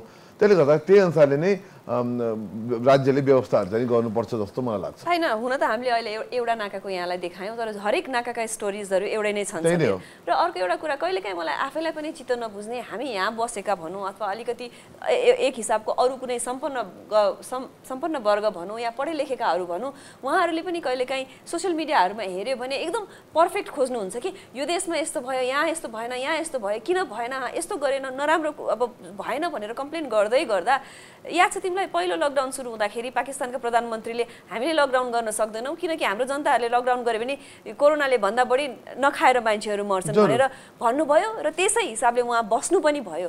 त्यो यथार्थ हामीले बिर्सिनु हुँदैन के हो। यस्ता कुराहरूमा चाहिँ खालि बोल्नको लागि, फलोवर्सको लागि, कति कुराको लागि सबै रुल भन्दै गर्दा यथार्थ के हो भनेर बुझ्न पनि जरुरी छ। तर राज्यको नि ठुलो कमजोरी देख्छु म। मैले त पहिल्यै बोल्दै आएँ पोहोर सालदेखि कि यो एउटा समूह एउटा वर्गले भन्यो भन्दैमा समग्र राज्य समग्र नागरिकमा त्यो कुरा लागू हुँदैन भनेर बुझ्नु पर्यो कि। त्यसले गर्दाखेरि आम नागरिकको कुरा बुझ्न सक्नुपर्छ राज्यले, र कतिको जीवन रक्षा गर्दाखेरि अरू कतिको जीवन खत्तम हुन्छ त्यो पनि विचार गरिदिनुपर्छ भन्ने त हो। र भारतमा चाहिँ अब भारतीय नाकासँग कसरी व्यवस्थापन गर्ने भनेको त अर्कै कुरा हो कि। काठमाडौँको उदाहरण लिएर भारतसँग जोडेका जिल्लाहरूमा उही कुरा लागू गर्न चाहिँ नि बुद्धिमानी होइन भन्छु म। एकदमै। र फेरि एकचोटि एकदमै पढे लेखेको वर्ग अथवा सम्पन्न वर्ग र आफ्नो बोली बिकाउने वर्ग र केही पनि बोल्न नसक्ने वर्गहरू, यो दुईटै चाहिँ राज्यको लागि सरकारको लागि एउटै नै हुनुपर्छ। उहाँहरूको दुईटैलाई एउटै प्रायोरिटीमा चाहिँ राखिनुपर्छ नै, तब मात्र हामी अगाडि बढ्न सक्छौँ। समीर, हामीले नाकाको त कुरा गऱ्यौँ, फेरि एकचोटि नेपालगञ्जको पनि धेरै कुरा सुरुका दिनदेखि त्यहाँ अलिकति त्यहाँको स्थितिको बारेमा सबैको बारेमा हामीले न्युजहरू सेयर गरि नै राखेका थियौँ। एकचोटि फेरि त्यहाँको पनि रिपोर्ट हेरिहालौँ न। यति बेला कोरोनाका बिरामी उपचार गर्ने कोभिड वार्ड मात्र होइन, अस्पतालका सबै शय्याभरि भराउ भएर भुइँमै राखेर उपचार गर्नुपर्ने अवस्था छ। एक साताभन्दा बढी समयदेखि बिरामीले बेड नपाएर पर्खेर बस्नु परेको अवस्था छ। कोरोना संक्रमित मध्ये 80% अक्सिजनको आवश्यकता पर्ने बिरामी छन्। यस्तो अवस्थामा अस्पतालमा अक्सिजन अभाव हुन थालेको छ। अक्सिजनको अभाव हुन थालेपछि नेपालगञ्ज मेडिकल कलेजले वैशाख 20 गतेदेखि सञ्चालन गर्ने भनिएको 300 बेड क्षमताको कोभिड वार्ड सञ्चालन हुन सकेको छैन भने थप बिरामी भर्ना गर्न नसक्ने जनाएको छ। भेरी अस्पताल नेपालगञ्जमा पनि क्षमताभन्दा दोब्बर बिरामीलाई अक्सिजन दिनुपर्दा समस्या उत्पन्न भएको छ। 142 बेड क्षमताको कोरोना वार्डमा 250 बढीलाई राखेर अक्सिजन सहित उपचार गर्नुपर्ने भएपछि अक्सिजन ट्रान्सपोर्ट सिस्टमले नधान्ने भेरी अस्पतालले जनाएको छ। अक्सिजनको अभाव पनि कस्तो भएको छ भने ठ्याक्कै अभाव चाहिँ होइन, अहिले हाम्रो समस्या के भने हाम्रा चाहिँ यो 140-42 लाख डेडिकेटेड हो। आज हामीले 250 राख्दाखेरि चाहिँ त्यो अक्सिजनको जुन सिस्टम हो त्यसले जान्दैन। अक्सिजन अभाव भन्दा नि त्यो अक्सिजन ट्रान्सपोर्ट सिस्टमले जान्दैन के छ। यता नेपालगञ्जमा अक्सिजन उत्पादन गर्दै आएको देशकै ठूलो मानिने HO अक्सिजन उद्योगले दैनिक 500 सिलिन्डर भेरी अस्पतालमा, 250 सिलिन्डर मेडिकल कलेजमा, दाङमा 230, सुर्खेतमा 100 र बाँकेका विभिन्न होम आइसोलेसनमा 100 सिलिन्डर अक्सिजन आपूर्ति गर्दै आएको छ। दैनिक 1000 सिलिन्डर उत्पादन क्षमता भए पनि उत्पादनको तुलनामा दैनिक रूपमा माग बढी हुन थालेकोले आगामी दिनमा थप समस्या हुन सक्ने उद्योगले जनाएको छ। अहिलेसम्म जुन हामीले दिइराखेको छौँ, जस्तै हामीले दाङले पनि दिएका छौँ पर डे 230 सिलिन्डर, सुर्खेतमा 100 सिलिन्डर दिइरहेका छौँ र जुन हाम्रा यो लोकल स्थानीय तामा जुन आइसोलेसनहरू छन् नगरपालिका गाउँपालिकामा त्यसले नियमित हामीले दिइरहेका छौँ। त्यसले गर्दा हेर्दाखेरि जुन हाम्रो HOको जुन उत्पादन छ आजसम्मको लागि उत्पादन अनुसार नै 100% खपत भइरहेको छ। अब भोलिको दिनमा डिमान्ड बढेपछि समस्या आउन सक्छ। अक्सिजन आपूर्तिमा समस्या हुन थालेपछि नेपालगञ्जको भेरी अस्पतालले लिक्विड अक्सिजन ट्याङ्क खरिद गरेको छ। तर भारतबाट लिक्विड अक्सिजन आइ नपुगेकाले ट्याङ्क ठड्याउने कार्य समेत हुन नसकेको अस्पतालले जनाएको छ। 200-450 सिलिन्डर अक्सिजन छ नि, त्यो चाहिँ हामीलाई चाहिँ रिजर्भ गर्न सक्छ क्यापासिटी। अक्सिजनको अभाव चाहिँ चाँडै हुने, त्यो पनि रिन्यू त होइन, त्यो चाहिँ त्यही फ्याक्ट्री त होइन, एउटा हुन्छ अक्सिजन प्लान्ट जसले चाहिँ आफै बनाउँछ, त्यो चाहिँ रिन्यू भइरहेको छ, त्यो पनि भर्ने हो खाली हुने हो। तर क्यापासिटी बढी भएको हुनाले हामीले फेरि यसमा समस्या के छ भने अहिले इन्डियामै समस्या हुनाले चाहिँ ट्रान्सपोर्टको समस्या छ। बाँकेमा वैशाख महिनामा मात्रै करिब 8000 कोरोना संक्रमित थपिएका छन्। संक्रमितको कैयन गुणा बढी कोरोना जाँच नगराएर घर घरमै संक्रमण पालेर बसिरहेका छन्। परीक्षण नगराएकाहरूले स्वास्थ्यमा जटिल समस्या आएपछि उपचारका लागि अस्पताल भर्ना हुँदा मृत्युदर बढ्ने गरेको छ। नेपालगञ्जबाट लक्ष्मण ढुङ्गानाको रिपोर्ट। होइन कुरा के छ भन्दाखेरि अब यो अहिले जहाँ पनि अहिले मुख्य हामीले ध्यान दिनुपर्ने काठमाडौँ भन्नुहुन्छ कि महोत्तरी भन्नुहुन्छ कि नेपालगञ्ज भन्नुहुन्छ कि जहाँ भन्नुहुन्छ अक्सिजन नै हो। र हामीले एउटा डाक्टर साहबले अस्ति ट्विट गर्दै हुनुहुन्थ्यो, हामीले अक्सिजनको महत्त्व कति रहेछ भन्ने कुरा बल्ल बुझ्दै आएको छौँ भने भन्नु हो। हुन त अक्सिजन नभइकन जीवन चल्दैन, तर अहिलेको अवस्थामा चाहिँ नि अक्सिजनले कतिसम्म ज्यान बचाउन मद्दत गर्दो रहेछ भन्ने कुरा हामीले कोभिडको बेलामा बुझिरहेको छौँ। र अक्सिजन आपूर्तिमै प्रब्लम छ कि उत्पादनमा होइन आपूर्तिमा, यो भन्दै आएको हो। तर अनफर्चुनेटली जहाँ पनि यो भएको अक्सिजन पनि लगाउन सकेको छैन र अक्सिजन त हावामा जताततै छ, त्यो पनि चलाउन सकेको छैन, गाह्रो छ। र फेरि पनि मलाई एकचोटि भन्न मन लागेको कुरा हो, यस्तो बेलामा कतिपयचोटि कति कुराहरू राम्ररी गर्न सकिन्थ्यो, यसरी किन नगरेको होला भन्ने हामी जनताको गुनासो हुँदै गर्दा यो भवितव्य जब पर्छ, यस्तो चिजहरू एक्कासी जब आउँछ, एकैचोटि सबै चिज म्यानेज गर्न त हामी जस्तो अलिकति गरिब राष्ट्रलाई मात्र होइन कि एकदम ठुला देशहरू पैसा भएकाहरूलाई पनि गाह्रो नपरेको सिचुएसन चाहिँ होइन। त्यही भएर र कतिपय चिजहरूमा कति कामहरू अलिकति छिटो रूपमा, कति स्थानीय तहमा कति राम्रा कामहरू, सराहनीय कामहरू आफ्नो ठाउँमा भइराखेका पनि छन् है। त्यसैले समाचार हेरेर, खबर हेरेर हतोत्साहित चाहिँ हामी पनि नहौँ। छन् हामीले सोचेको जस्तो, रोजेको जस्तो, खोजेको जस्तो नहुँदै पनि कति चिजहरू राम्ररी भएका पनि छन् र आशा गरौँ कि अब भर्खर मैले अफ एयर कुरा गर्दाखेरि पनि यो लामो समयसम्म नजाला। होइन सर, हामी कसरी हेर्नुपर्छ भन्दाखेरि नि यो पेन्डेमिक हो, यो महामारी हो। महामारीमा के हुन्छ भन्दाखेरि हामीले सोचे भन्दा, विचार गरे भन्दा स्थिति बाहिर नै जान्छ। त्यो हामीले यो हो नराम्रो भइरहेछ, दुःखद छ, विभिन्न कुराहरू छन्, तर एउटा कुरा हामीले बिर्सिन भएन कि त्यो भने के भने यो महामारी अवस्था हो। महामारी भन्नुको भनेकै नियन्त्रण भन्ने अवस्था बाहिर गएको हुनाले भयो हो। यदि खोपजन्य रोग हुँदो या त्यसलाई उपचार हुँदो भने महामारी भनिन्न। त्यसले गर्दाखेरि थोरै समयमा धेरैलाई सङ्क्रमण हुने र मान्छेको मृत्यु हुने, त्यसको उपचार नहुने, त्यसको खोप नहुने, यस्ता रोगलाई हामीहरू महामारी भन्छ र संसारभरि फैलिएको छ। त्यसलाई विचार गर्यो भने चाहिँ अनि त्यसपछि अलिकति कन्टेक्स्टमा राख्नु जरुरी हुन्छ कि, र राख्दै आफूले गर्न सक्ने काम त गर्न छोड्नु भएन। एकदमै आफूले गर्न सक्ने काम गर्न छोड्नु भएन।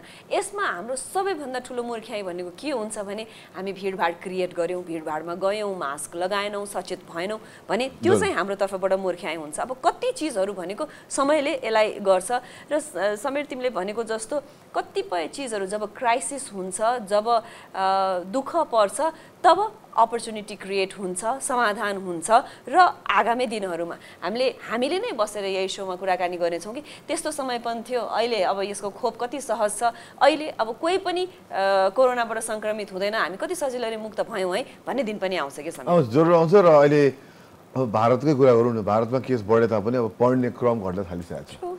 भारतले पिकमा पुगेको भनेको समाचार आइरहेको छ, हामीहरू यसलाई पुष्टि गर्न खोज्दैछौँ र मुख्य कुरा के भने हामीहरू पनि त्यो ठाउँमा पुग्छौँ। अब अहिले हामीले त्यहाँ पुगुन्जेलसम्मलाई जसरी पनि धान्नु पऱ्यो, 4 हप्ता हुन्छ कि 5 हप्ता हुन्छ, कति हुन्छ हो, त्यसले हामी चाहिँ विचार गर्नु पर्यो सरकार। र अहिलेको लागि चाहिँ नि जे भए पनि अक्सिजनको आपूर्तिको लागि मुख्य कुरा होर्डिङ गर्नु भएन, चाहिनेलाई दिनु पर्यो, नचाहिनेलाई रोक्नु पर्यो, त्यसरी हेर्नु पर्यो।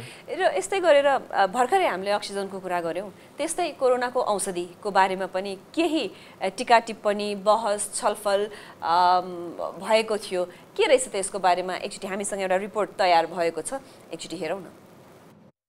कोरोना महामारीका कारण गहिरिँदो स्वास्थ्य सङ्कटका बीच प्रधानमन्त्री केपी शर्मा ओलीले सोमबार विशेष सम्बोधन मार्फत कुनै पनि नागरिक उपचारबाट वञ्चित नहुने बताएका छन्।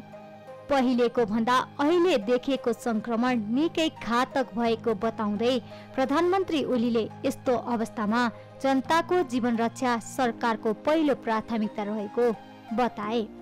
महामारी तीव्र रूपमा फैलिँदै गर्दा कोरोनाको उपचारमा प्रयोग गरिने एन्टिभाइरल लगायत औषधि अस्पतालले पर्याप्त रूपमा मौजात राख्नुपर्ने र कालोबजारी भएको पाइएमा कडा कारबाही गर्ने प्रधानमन्त्री ओलीको भनाइ छ। कोभिडको उपचारमा प्रयोग हुने एन्टिभाइरल औषधि तथा अन्य जीवन रक्षक औषधि प्रत्येक अस्पतालले मौजातमा राख्नुपर्ने व्यवस्था गरिएको छ। यस्ता औषधिको कृत्रिम अभाव सिर्जना गर्ने र कालोबजारी गर्नेलाई कडा कारबाही गरिनेछ। औषधि व्यवस्था विभागले पनि रेमडेसिभिर औषधिमा कोही कसैले खुद्रा मूल्य भन्दा बढी बिक्री वितरण गरेमा कारबाही गर्ने जनाएको छ। महामारी सुरु भएसँगै विश्वभर नै प्रयोग हुँदै आइरहेको रेमडेसिभिर औषधि गम्भीर अवस्थामा पुगेका संक्रमितको उपचारको लागि प्रयोग गरिँदै आएको छ। जटिल बिरामीको संख्या बढ्दै जाँदा विभागले 1,30,000 भाइल रेमडेसिभिर खरिदका लागि विभिन्न कम्पनीलाई अनुमति दिएको जनाएको छ। विपदको बेला समेत औषधिमा कालोबजारी भएको पाइए जानकारीका लागि छुट्टै संयन्त्र समेत बनाएको विभागको भनाइ छ।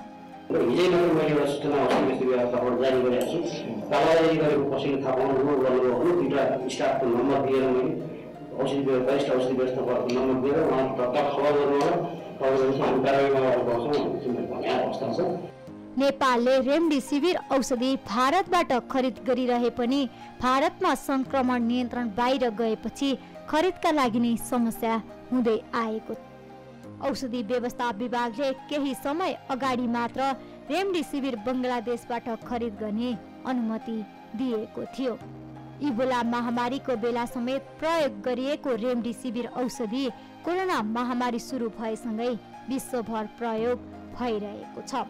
सुजिता पौडेल, AP1। हुन त एउटा भनाइ नै छ नि, तालचा लगाउने भनेको चाहिँ सज्जन मान्छेको लागि हो रे, चोरले त यत्तिकै पनि फुटाएर गइ नै हाल्छ रे भनेको जस्तो यस्तो बेलामा यस्तो औषधिको कालोबजारी गर्ने, लुकाउने यो जतिको अमानवीय र अनैतिक कार्य त के नै हुन सक्छ होला र, तर यो हुँदै पनि कारबाही हुन्छ भनेर भन्दै पनि नभएको भने होइन समेत। सर त एउटा यसमा चाहिँ के अलिकति मान्छे नबुझेर पनि हो कति कुरा, हुन त हामीले स्क्रिनमा पनि देखायौँ। यो रेमडेसिभिर एउटा के छ भन्दाखेरि कोरोनाको सङ्क्रमणको क्रममा 2 दिन यो चरण हुन्छ कि सुरुवाती चरणमा काम लाग्न सक्छ, तर त्यसपछि चरणमा चाहिँ यसको खासै यसको प्रभावकारिता एकदमै कम हुन्छ भनेर विश्व स्वास्थ्य सङ्गठन लगायत संस्थाले बोलिसकेका छन् कि यसको मुख्य उपयोग भनेको सुरुवाती चरणमा, सुरुवाती 1 हप्तामा जब भाइरस चाहिँ जिउभित्र छिरेर जब त्यो बढ्ने क्रममा हुन्छ त्यसलाई रोक्नलाई हो कि रेमडेसिभिर। तर एक किसिममा भाइरस सङ्क्रमण जिउभित्र छिरेर त्यसले अङ्गहरूलाई विशेष फोक्सो लगायत फोक्सोदेखि अन्य अङ्गहरूलाई बिगारिसकेपछि चाहिँ यसको रोल, यसको प्रभावकारिता घट्दै जान्छ। त्यसले गर्दा त्यस्तो बेला चाहिँ रेमडेसिभिर चाहिँदैन भनेर काम लाग्दैन अथवा यसको प्रभावकारिता एकदम घट्छ भनेर विश्व स्वास्थ्य सङ्गठनले भनिसकेको छ। तर पनि यो कुरा हामीले राज्यले पनि बुझाउन सकिरहेको छैन र विभिन्न चिकित्सक लगायत विभिन्न स्वास्थ्य कर्मीहरूले यो कुरा बुझाउन अलिक सकिरहनु भएको छैन। त्यसले गर्दा पनि कालोबजारी भइरहेछ। किन भन्दाखेरि चाहिने मान्छेले भन्दा नचाहिने मान्छेले चलाएर उहाँ जसलाई प्रभावकारी नै हुँदैन उहाँले चलाइदिनु भएको छ कति ठाउँमा। त्यसले गर्दा त्यो एकदमै विचार गर्नुपर्ने अवस्था पनि छ हेर। हैन मैले एउटा बुझेको अर्को कुरा कस्तो पनि हुँदो रहेछ भने हामीलाई पहिलेदेखि हामी नन मेडिकल फिल्डका मान्छेहरू भनौँ अझ पेसेन्टहरू भनौँ हामीलाई कस्तो हुँदो रहेछ भने समीर केही कुरा भयो कोरोना सङ्क्रमित भयौँ घरमै आइसोलेसनमा बसौँ अस्पताल जान नपर्ने रहेछ भने पनि औषधि के खाने त औषधि नखाइकन बस्ने अनि केही चिज नखाइसकेपछि आफूलाई ल अब मलाई कसरी निको हुन्छ त औषधि नखाएपछि भन्ने यो भ्रमले गर्दाखेरि पनि केही हामीले सान्त्वनाकै लागि पनि होला। जस्तै अब अहिले हुन त प्रुभन नभए पनि अस्ति हाम्रो डाक्टर जो अतिथि भएर आउनु भएको थियो उहाँले भन्नुभयो कि भाइटामिन सी को ट्याब्लेट्स भाइटामिन बी जिङ्कहरू यिनीहरू चाहिँ उहाँहरूले आफ्नो एउटा त्यो खाँदाखेरि आफूलाई पिस अफ माइन्ड भएको भन्नेको कुराले पनि यो चिजमा चाहिँ अलिकति चाहिने भन्दा बढी कन्जम्सन भएको हो कि हैन? त्यो ठिकै हो प्रभावित अधिकारीको कुरा गरेर तिमीले उहाँले हैन त्यो कुरा भने हैन कि मैले हामीलाई चाहिँ कुनै न कुनै किसिमको औषधि चाहिने हिसाबको कुरा भनेको। त्यो एकदमै ठिक त जिङ्क भाइटामिन सी को इजिली अवेलेबल सहज रूपमा पाइने औषधि पनि सप्लिमेन्ट हो त्यो चाहिँ सहजै पाइन्छ। यो त महँगो औषधि छ कि र त्यो भाइटामिन सी जिङ्क त जति पनि पर्याप्त मात्रामा छ नि त्यसले अर्को एउटै पाउनुपर्ने मान्छेले नपाउने भन्ने हुँदैन। रेमडेसिभिर भनेको त जसलाई सुरुवाती चरणमा चाहिन्छ उहाँले नपाएको अवस्था छ कि र त्यसले गर्दाखेरि चाहिँ नि अहिले जुन कालोबजारी भइरहेछ प्रधानमन्त्रीज्यूले बोलिदिनु भयो त्यो राम्रो गर्नुभयो। यसमा चाहिँ नि यसरी होर्डिङ गर्ने अथवा लुकाउने अथवा चाहिनेभन्दा बढी प्राइसमा बेच्ने र गलत व्यक्तिहरूलाई चलाउने चाहिँ नि तुरुन्तै रोक्नु पर्यो र चाहिने व्यक्तिहरूलाई सुरुवाती चरणका जो उपचारको क्रममा उहाँले खोजिरहनु भएको छ उहाँलाई दिने चाहिँ नि काम गर्नु पर्यो भन्ने मेरो सोच हो। फेरि यो रेमडेसिभिरको मात्र कुरा नभइकन हरेक चिजमा के भइरहेको छ भने जसलाई अत्यावश्यक पर्छ उहाँहरूले नपाउनुको कारण भनेकै जसलाई त्यति चाहिएको छैन उहाँहरूले आफ्नो सेफ्टीको लागि भोलि पर्यो भने चाहिन्छ कि भन्ने हिसाबले गर्दा नै यो भएको। अक्सिजनमा पनि त्यही कुरा भएको छ र समीर अक्सिजनको कुरा गर्दाखेरि एकचोटि हामी नेपालगञ्ज पुग्यौँ महतौरी पुग्यौँ एकचोटि गङ्गालाल हस्पिटलतिर जाउँ न है।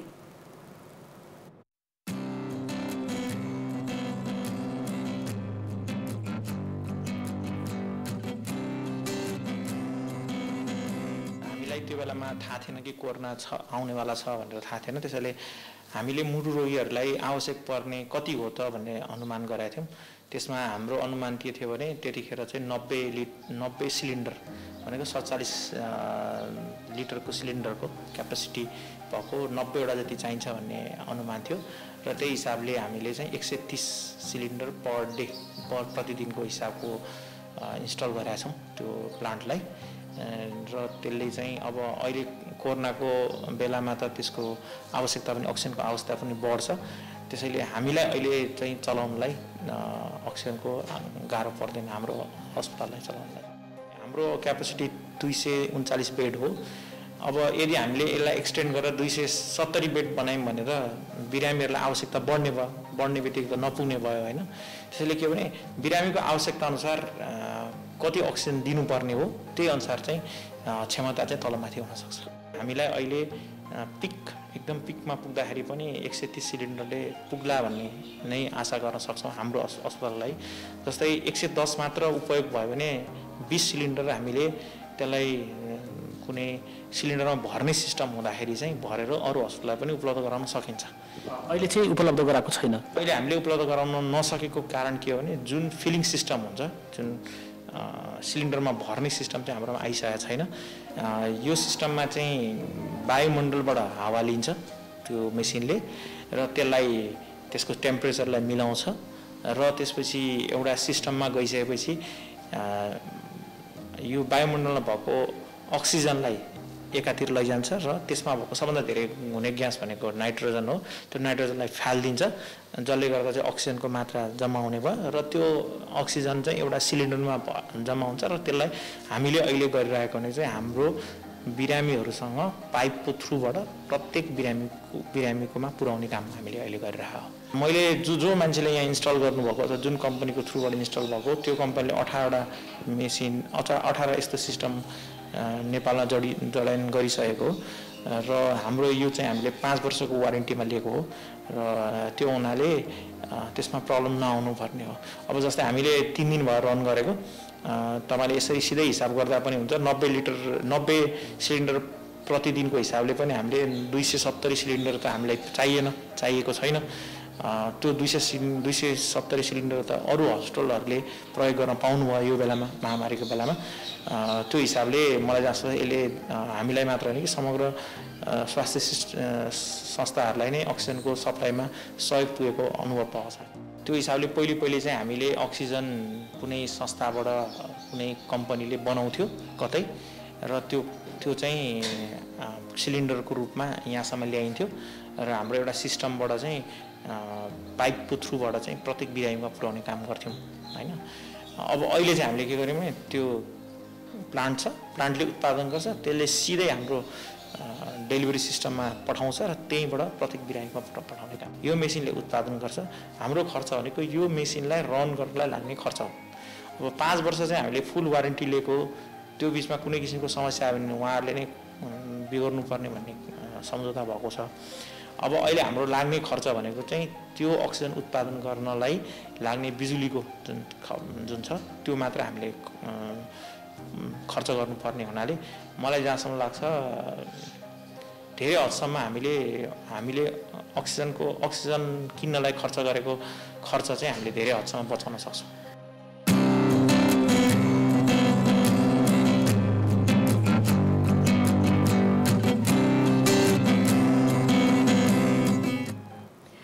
र यस साथसाथै हामीले साताभरिका खबरहरू यहाँहरूलाई लिएर आएर सुनायौँ।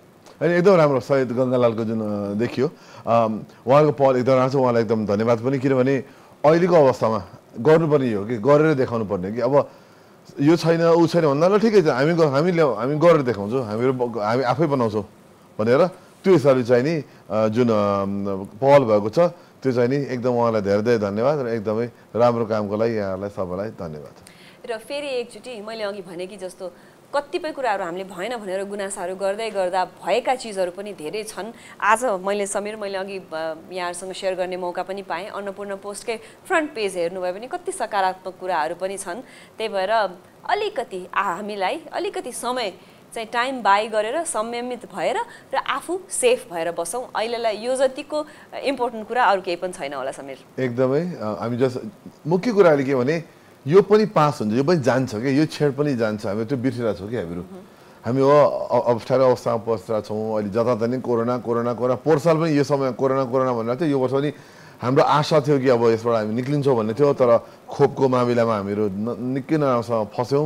हामी धेरै कमजोर देखियो हाम्रो खोपको मामिलामा, नत्र अहिलेसम्म हामीले कमसेकम हामीले जोखिम समूहलाई खोप दिन सकेको भए धेरै मृत्युहरू रोकिन्थ्यो। र किनभने मृत्यु रोक्यो भने सङ्क्रमणको खासै डर हुँदैन कि, मुख्य कुरा मृत्यु रोकिनुपर्ने हो, त्यो रोकाउन हामीले सकेनौँ किनभने खोप ल्याउन सकेनौँ। त्यसले गर्दा यो सबै यो अन्यलहरू भइरहेछ र हामी आशा गर्छौँ र राज्यलाई एउटा फेरि पनि एकदम हाम्रो अनुरोध कि खोपमा छिटोभन्दा छिटो द्रुत गतिमा पहल होस् र छिटो दसैँ अगाडिसम्म करिब सबै के अरे जोखिम समूहले चाहिँ नि यो दसैँ अगाडि चाहिँ नि खोपको दोस्रो मात्रा लगाइसक्नुपर्ने हुन्छ, त्यो चाहिँ गरौँ एकदमै। र यही पहलका साथसाथै अहिलेलाई भने एउटा छोटो ब्रेकको पाली भएको छ। यो ब्रेक पछि हामी फेरि यहाँहरूसँग आउने नै छौँ। अहिलेलाई एउटा छोटो ब्रेक।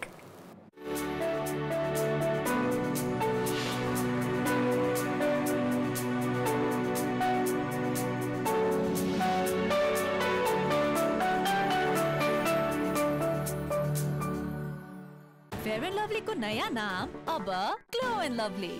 फेयर एन्ड लभली अब ग्लो एन्ड लभली किन? किनकि निखार भन्दा बढी पाउनु हुनेछ एचडी ग्लो। प्रस्तुत छ ग्लो एन्ड लभली। यसको मल्टिभिटामिन गहिराईमा गएर दाग धब्बा घटाउँछ अनि अनुहारलाई दिन्छ उत्कृष्ट ग्लो। नयाँ जमानाको glow, glow and lovely.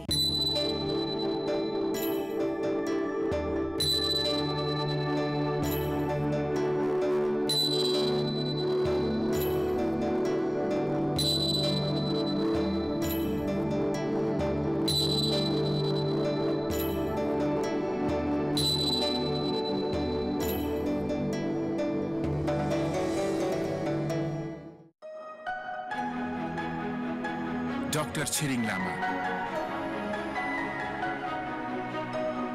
Executive Chairperson, Co-founder, Idea Studio Nepal. भनिन्छ तपाईको दिमागमा आउने आइडियाहरू 1 देखि 10 नम्बरसम्म साधारण हुन्छन्, तर 11 नम्बरको आइडियामा दम हुन्छ। सिजन 5 मा म त्यस्तै आइडियाको खोजीमा छु। आइडिया स्टुडियो सिजन 5 सोचदेखि उद्योगसम्म।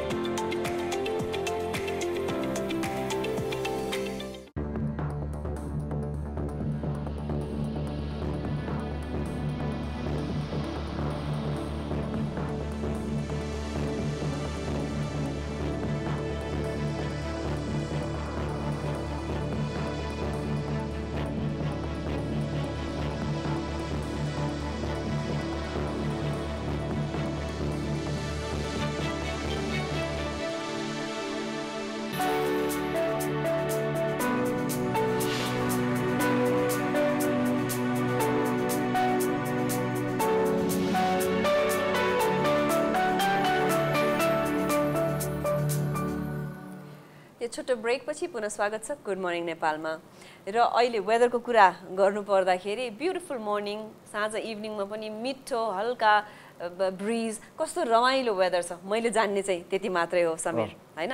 एक्चुअली देशभरिको हिजोको मौसमी विवरण हेरेर अनि आजको कुरा गर्ने हो त। के गर्न बेस होला मेरो विचारमा?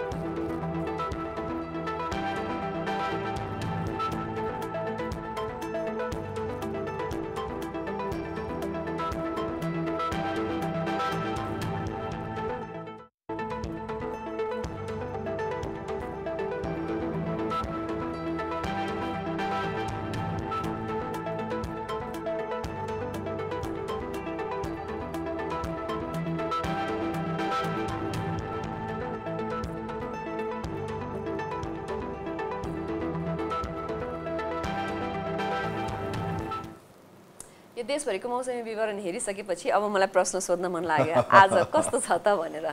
सर त अब आज मौसम एकदम राम्रो छ। म यसो सबै विवरण हेर्दै थिएँ। देशभरि नै बिहान र दिउँसो घमाइलो उज्यालो गर्मी राम्रो छ भने दिउँसो अथवा साँझमा चाहिँ नि पहाडी जिल्लाहरूमा चाहिँ नि विशेष गरी मध्य र आज पूर्वमा चाहिँ नि गडाङगडुङ सहितको दिन हुन सक्छ। तर समग्रमा कुनै एकदम नराम्रो के भन्नु, पानी परेको कुरा नराम्रो भन्नु मिल्दैन। तर अहिले हामीले घमाइलो दिन खोजेको हुनाले विगत केही दिन चाहिँ एकदम चिसो चिसो भएको छ, गर्मी हुन सकेको छैन आउँछ। तर पनि आज साँझ बेलुका त त्यस्तै नै हुनसक्छ भने दिउँसोसम्म चाहिँ काठमाडौँमा पनि रमाइलो छ मौसम, इन्जोय गर्नु होला भन्ने चाहे।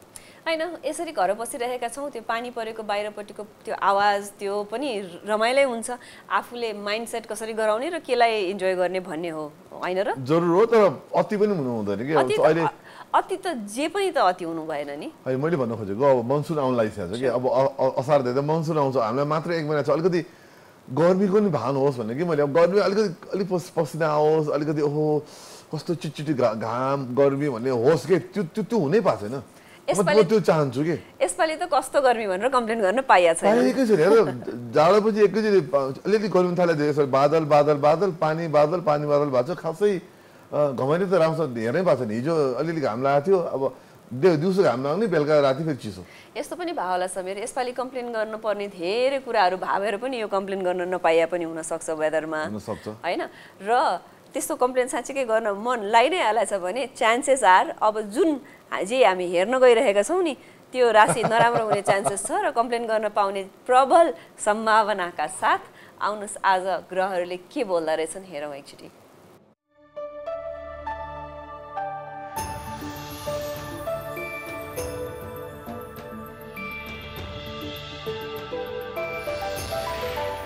जपाकुसुम समकासम काश्यपेयम महाद्युतिम तमोहरि सर्व पापग्नम प्रणतोऽस्मि दिवाकरम। नमस्कार आदरणीय दर्शकवृन्द, गुड मर्निङ नेपालको ग्रहहरू बोल्दछन् कार्यक्रममा म दिव्य सुटोलाको सादर प्रणाम। आज मिति 2078 साल वैशाख 26 गते आइतबार, तदनुसार सन् 2021 मे महिनाको 9 तारिक, वैशाख कृष्ण पक्ष, वसन्त ऋतु, उत्तरायण सूर्य, रेवती नक्षत्र, त्रयोदशी तिथि, प्रतियोग गरकरण। आज चन्द्रमा बेलुका 6:26 मीन राशिमा रहनेछ। आज सूर्योदय बिहान 5:21 भयो भने सूर्यास्त बेलुकी 6:41 हुनेछ। विशेष कार्यहरू सुरु गर्नको लागि आजको शुभ समय बिहानको 11:34 बाट 12:27 रहनेछ। आजको राहुकाल दिउँसोको 5:01 बाट 6:41 रहनेछ। राहुकालमा दीर्घकालसम्म असर पर्ने खालका शुभ कार्यहरू सुरु गर्नु हुँदैन। अब आजको राशिफलतिर। मेष राशि, बेलुका 7 बजेसम्म दिन प्रतिकूल रहनेछ। मेहनत अनुसार उपलब्धि कम हुने खालको दिन रहन सक्छ। मानसिक खिन्नता हुने, गरेका कार्यमा बाधा हुने, धनको अभाव महसुस हुने वा अत्यधिक खर्च हुने, आलस्य वा थकानले पनि सताउन सक्छ। शारीरिक कष्ट, पराक्रममा कमी आउने, आलस्य बढ्ने, खर्चमा वृद्धि, पारिवारिक कलह वा नजिकका मानिसहरूबाट अपमान बेहोर्नु पर्ने, कसैलाई शोक पनि पर्न सक्ने वा बिछोडिनु पर्ने पनि हुन सक्छ। हानि नोक्सानी दुर्घटना हुन सक्ने भएकोले यात्रा गर्दा विशेष सावधानी राख्नुहोला। संक्रामक रोगहरूबाट बच्नुपर्ने दिन छ। विद्यार्थीहरूको लागि समय अलिक कठिन छ। वृष राशि, बेलुकीसम्म दिन शुभ रहनेछ।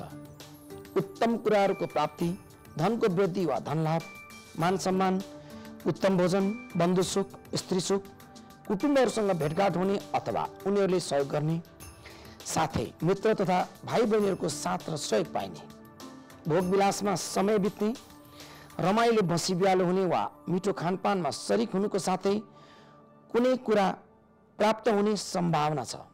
साथै भए गरेका कार्यहरूले सफलता र प्रशंसा दिलाउनेछ। कसैलाई आय वृद्धिको बाटो फेला पर्न सक्छ। नयाँ काम, पद वा फरक जिम्मेवारी प्राप्तिको योग पनि बनेको छ। प्रेमी जोडीहरूको लागि दिन रमाइलो छ। अविवाहितहरू हुनुहुन्छ भने विवाह सम्बन्धी कुरा चल्ने वा कुराहरू अगाडि बढाउने राम्रो दिन बनेको छ।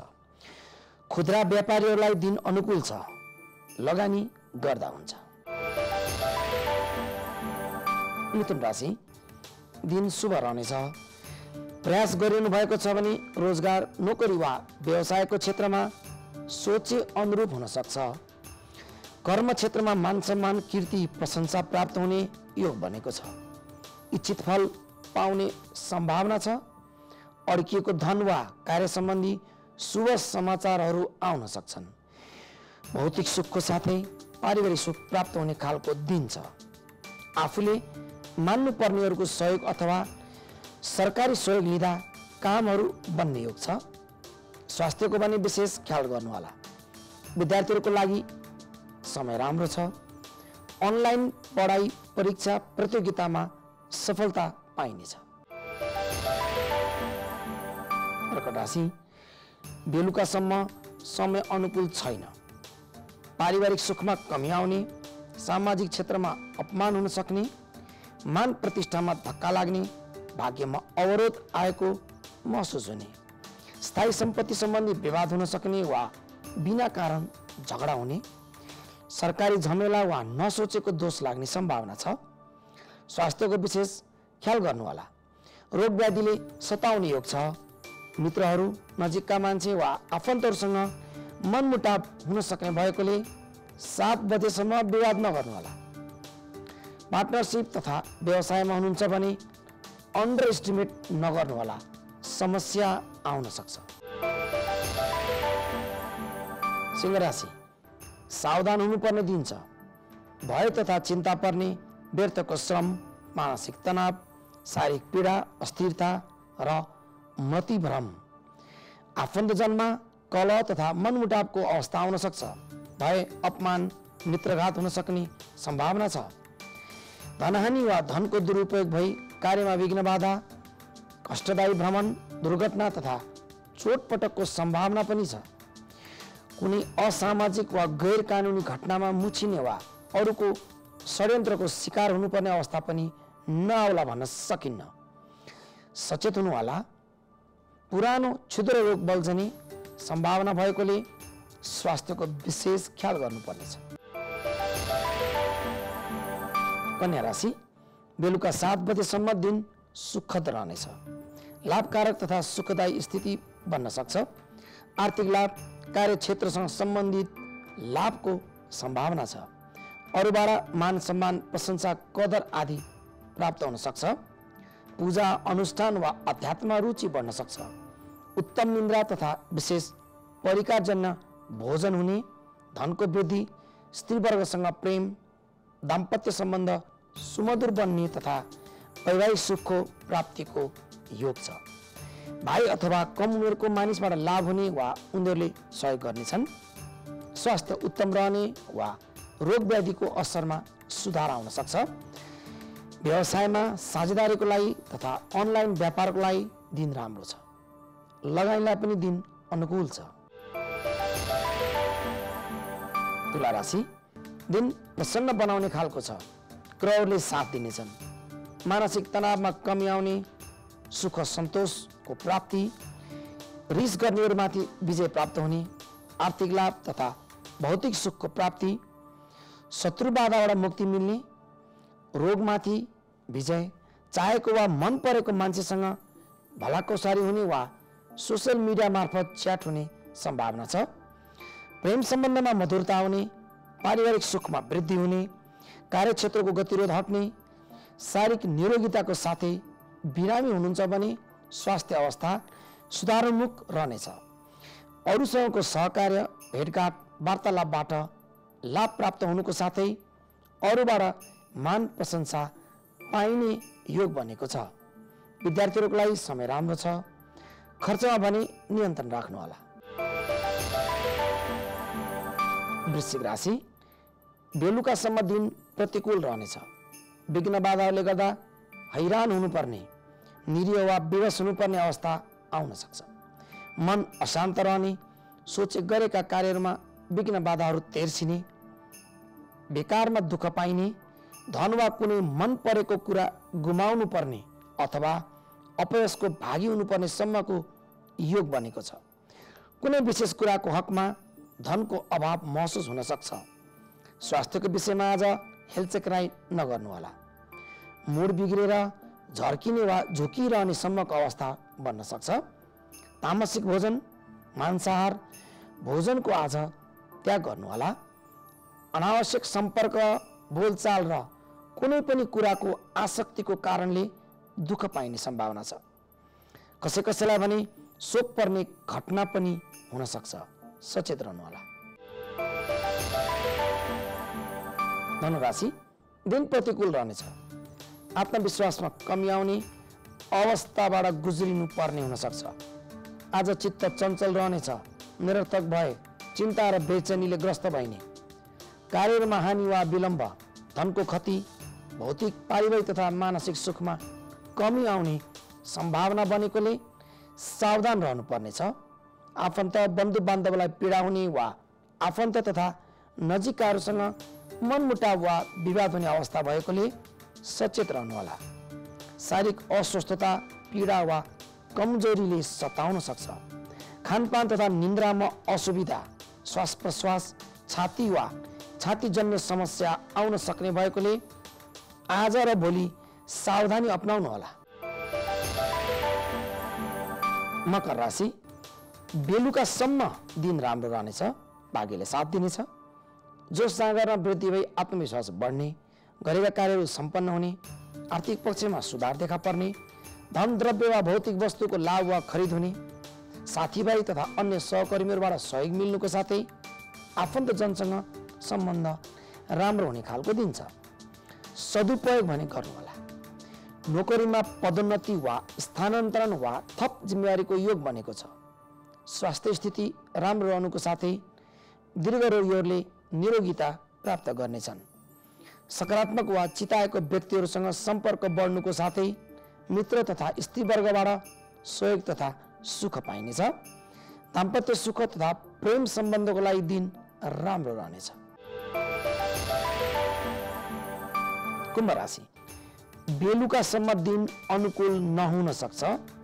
मानसिक असन्तोष, आँखा, मुख, अनुहार, दाँत सम्बन्धी समस्या, खर्च बढी, गृह कलह, उचित मान सम्मान नमिल्ने, रिस गर्नेहरू बढ्ने, कार्यहरूमा बाधा वा विलम्ब आउने वा गरेको काम सफल नहुने जस्ता प्रतिकूलताहरू घट्न सक्छन्। स्वास्थ्यको विशेष ख्याल गर्नुहोला। संक्रामक रोग व्याधिले सताउनुको साथै नेत्र सम्बन्धी रोग तथा खानपानमा समस्या देखा पर्ने भएकोले सावधान हुनुपर्नेछ। कुटुम्बहरूसँग मनमुटाव हुने स्थितिबाट बच्नुहोला। मनमा आउने खराब विचारहरूले आज मानसिक अस्थिरता ल्याउन सक्छ। विद्यार्थीहरूलाई पढाइमा मन नलाग्न सक्छ। मीन राशि, बेलुकासम्म दिन राम्रो रहनेछ।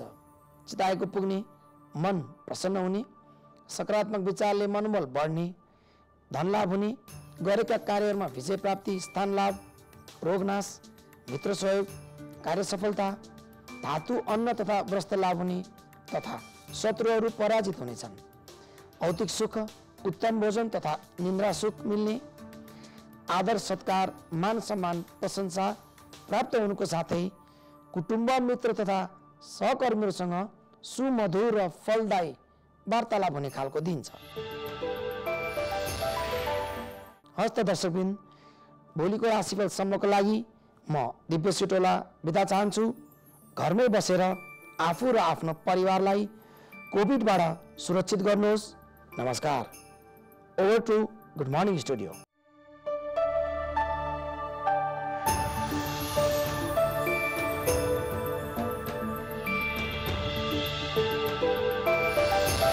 ज्योतिष दिव्य सिटौलाजीलाई धेरै धेरै धन्यवाद। र यहाँहरूले भनेको मानेर हामी सबैजना घरमा बसेर आफ्नो परिवारको टेक केयर गर्छौँ नै पनि। र हामीहरू नि फुटबल पनि हेर्छौँ। हिजोको कुरा गरौँ न एकचोटि। के छ हिजोको गेम? How was it? हिजो गेम गजब थियो सर त। र मलाई विशेष खुसी लागेको छ किनभने हिजो ललितपुरले खेल्यो। ललितपुरले विराटनगर हामीभन्दा माथि भएको टोललाई खेलेर मात्र 4-0 हरायो विराटनगरलाई। आयो लाखे भनेको लाखे आयो हिजो र लाखेले विराटनगरलाई उडाइदियो। 4-0 तर्साइदियो भन्नु पर्ला है। यस हिसाबले अब पछि कुरा गर्छ। ललितपुर क्वालिफाई भयो टप 4 मा, अब प्लेअफमा पुग्यो। र हिजोको गेमले चाहिँ एउटा के भन्छौँ त, मैले जहिले पनि भन्छु नि, गेम भनेको चाहिँ अन्तिम चरणसम्म के हुन्छ भनेर थाहा नहुने भनेको चाहिँ यो हो। एकचोटि लिस्टको सबैभन्दा तल पुगिसकेको टिम फेरि विराटनगर एउटा यस्तो सशक्त टिम, एकदम राम्रो खेलेको टिममा पनि 0-4 को अन्तर भनेको चाहिँ यो चाहिँ अचम्मकै नै हो समीर। होइन सर, अरू कुरा के भन्दाखेरि हिजोको एउटा दुःखद एउटा देखियो अनस्पोर्ट्सम्यानसिप बिहेभियर भन्छौँ होइन। विराटनगरको कोचबाट त्यो देखियो। उहाँले आफ्ना खेलाडीहरूलाई एउटा आफ्नो गुनासो त्यही नै मिलाउनु सट्टामा रेफ्री हुँदा पनि आफ्नो टोलीलाई 2 गोल, सेकेन्ड गोल हुन साथै टोलीलाई चाहिँ मैदानबाट बाहिर फिर्ता बोलाउनु भयो। त्यस पश्चात झन् त टोलीको पर्फर्मेन्स झन् बिग्रियो कि। र यस्तो बेला चाहिँ कस्तो हुन्छ नि, संसारभरि यो त प्रोफेसनल खेल हो नि। प्रोफेसनलमा टोली कहिल्यै पनि यसरी सानो कारण देखाएर खेलाडीलाई मैदानबाट बाहिर निकालिँदैन। र यहाँ त्यहाँ कमेन्टेटरहरूले पनि बोल्नु भएको थियो त्यसको बारेमा होइन। र एकदमै गलत भयो, जे भयो एकदम गलत भयो। र त्यसले चाहिँ मनोबल नै झार्यो विराटनगरका खेलाडीहरूको। तर यस्तो कुरामा त हामीलाई भन्दा अझ टेन्सन हुने र अझ सोच्नुपर्ने कोचले होइन र उहाँले झन् आफ्ना खेलाडीहरूको मनोबल झार्ने काम किन गर्नुहुन्थ्यो होला र? एकदम। र कस्तो दुःखद कुरा चाहिँ बरु विराटनगरको क्याप्टेन चाहिँ बसिरहनु भयो क्या। उहाँले कोचले सबैले बोलाउँदा पनि उहाँको विराटनगरको क्याप्टेन विदेशी हुनुहुन्छ, उहाँ मैदानमा छोड्नु भएन किन उहाँले प्रोफेसनलिजम बुझ्नु भएको छ कि। प्रोफेसनल बुझे मान्छे त्यो गर्दैन कि, यो त रेफ्रीले मिलाउँछ नि। अथवा त्यस्तै भयो भने पछि यसबारेमा छानबिनहरू हुन्छ, तर खेल रोकिँदैन कि।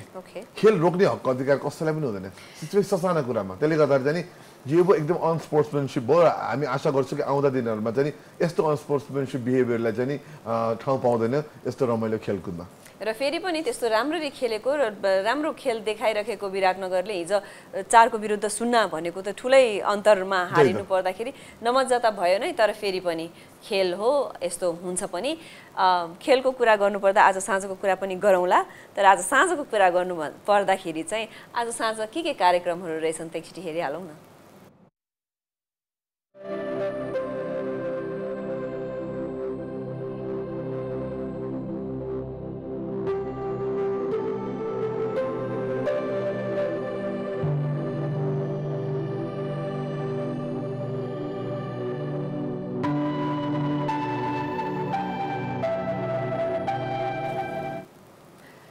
समीर 5:30 बजे त फुटबलको हामीले कुरा गऱ्यौँ, फुटबल भयो भने त्यस्तै गरेर 8 बजे एपी मञ्च हेर्न नछुटाउनु होला। आज फुटबल हेर्न भ्याउँछ कि भ्याउँदैन समीर? भ्याउँछ। यो हामीले एउटा छुट्टै अर्को दोस्रो महत्त्वपूर्ण गेम हामीले भन्न बिर्स्यो, धनगढी र बुटवलको थियो। धनगढी टपमा पुगिसक्यो भने उसलाई प्रब्लम थिएन, तर बुटवलले जित्नै पर्ने थियो र बुटवलले जित्यो भने 1-0 जित्यो र अब टोलीमा चाहिँ बुटवल अब पनि माथि पुग्यो भने 4 टोली चाहिँ अब प्लेअफमा पुगेको छ। र आजको गेमको हेरौँ, आजको गेम पनि त्यस्तै छ। जस्तो काठमाडौँ क्वालिफाई भइसकेको छ। अब चितवनलाई चाहिँ अब जिते पनि खासै फरक चाहिँ पर्दैन। एउटा आफ्नो मानको लागि एउटा आत्मबलको लागि चाहिँ उहाँले जित्न चाहिँ खोज्नुहुन्छ होला। तर चितवन जिते पनि अब टुर्नामेन्टबाट आउट भइसकेको छ। काठमाडौँ चाहिँ हारे पनि टुर्नामेन्टबाट आउट हुँदैन, क्वालिफाई भइसकेको छ। र आज काठमाडौँले जित्यो भने शीर्ष श्रेणीमा चाहिँ ऊ पुग्छ र टप 4 मा चाहिँ ऊ रहिरहन्छ। एकदमै के छ समीरको आज गेम हेर्ने प्लान छ कि छैन त? अब आजको गेम भने यस्तो छ सर, त मैले समर्थन गर्ने टिमले अब पुगिहाल्यो र आज अब काठमाडौँले हारे पनि जिते पनि माथि पुग्छ, चितवनले पनि हारे पनि जिते पनि ऊ तलै रहन्छ भनेपछि यो आजको गेम चाहिँ हेर्नलाई इन्ट्रेस्टिङ अभियसली हुन्छ, किनभने चितवनले एउटा आफ्नो मान प्रतिष्ठानको लागि खेल्नुपर्ने हुन्छ र उसले टपमा माथिल्लो स्तरमा भएको काठमाडौँले हराउन पायो भने उसले एउटा ओहो मैले गरेँ जस्तो हुन्छ, त्यसको लागि चितवनले जरुर खेल्छ। त्यो हेर्नको लागि पनि साथ हेर्छु होला म। एकदमै र कुराकानी गर्दा गर्दै हाम्रो जाने पनि बेला भइसकेको छ समीर। हामी गइसकेपछि लगत्तै एपी टक टाइममा हाम्रा प्रस्तोता मनोज जोशीजीसँग नेपाल फार्मेसी सङ्घका अध्यक्ष अमृत खनालजी हुनुहुन्छ, उहाँसँगको कुराकानी एक्सक्युज मी। होइन आज सर त्यो आज यो उहाँको गेस्टको महत्त्व कहाँ छ भन्दाखेरि फार्मेसीको कुरा कहाँ भन्दाखेरि रेमडेसिभिर लगायत औषधिको कुरा छ, सायद त्यसमा पनि छलफल हुने हो कि। त्यही त त्यो इन्ट्रेस्टिङ कुराकानी हेर्नलाई के रहेछ त भनेर हेर्नलाई नछुटाउनु होला। त्यस्तै गरेर साताभरिका कुराहरू लिएर अरू विभिन्न कुराहरू लिएर बिहान आएका थियौँ 6:30 बजे। कति चाँडै हाम्रो जाने समय पनि भइसकेछ। हुन त गुड मर्निङ नेपालको टोलीलाई छोडिदिनु भयो भने अझै 3 घन्टा हामी यहाँ बसेर गन्थन त गर्छौँ नै, तर फेरि भोलि पनि आउनु पर्यो, त्यसको लागि आज हामी जानुपर्ने हुन्छ। हामीले पनि बिदा लियौँ। यहाँहरूको दिन एकदम रमाइलो बितोस्। Stay safe and stay at home please.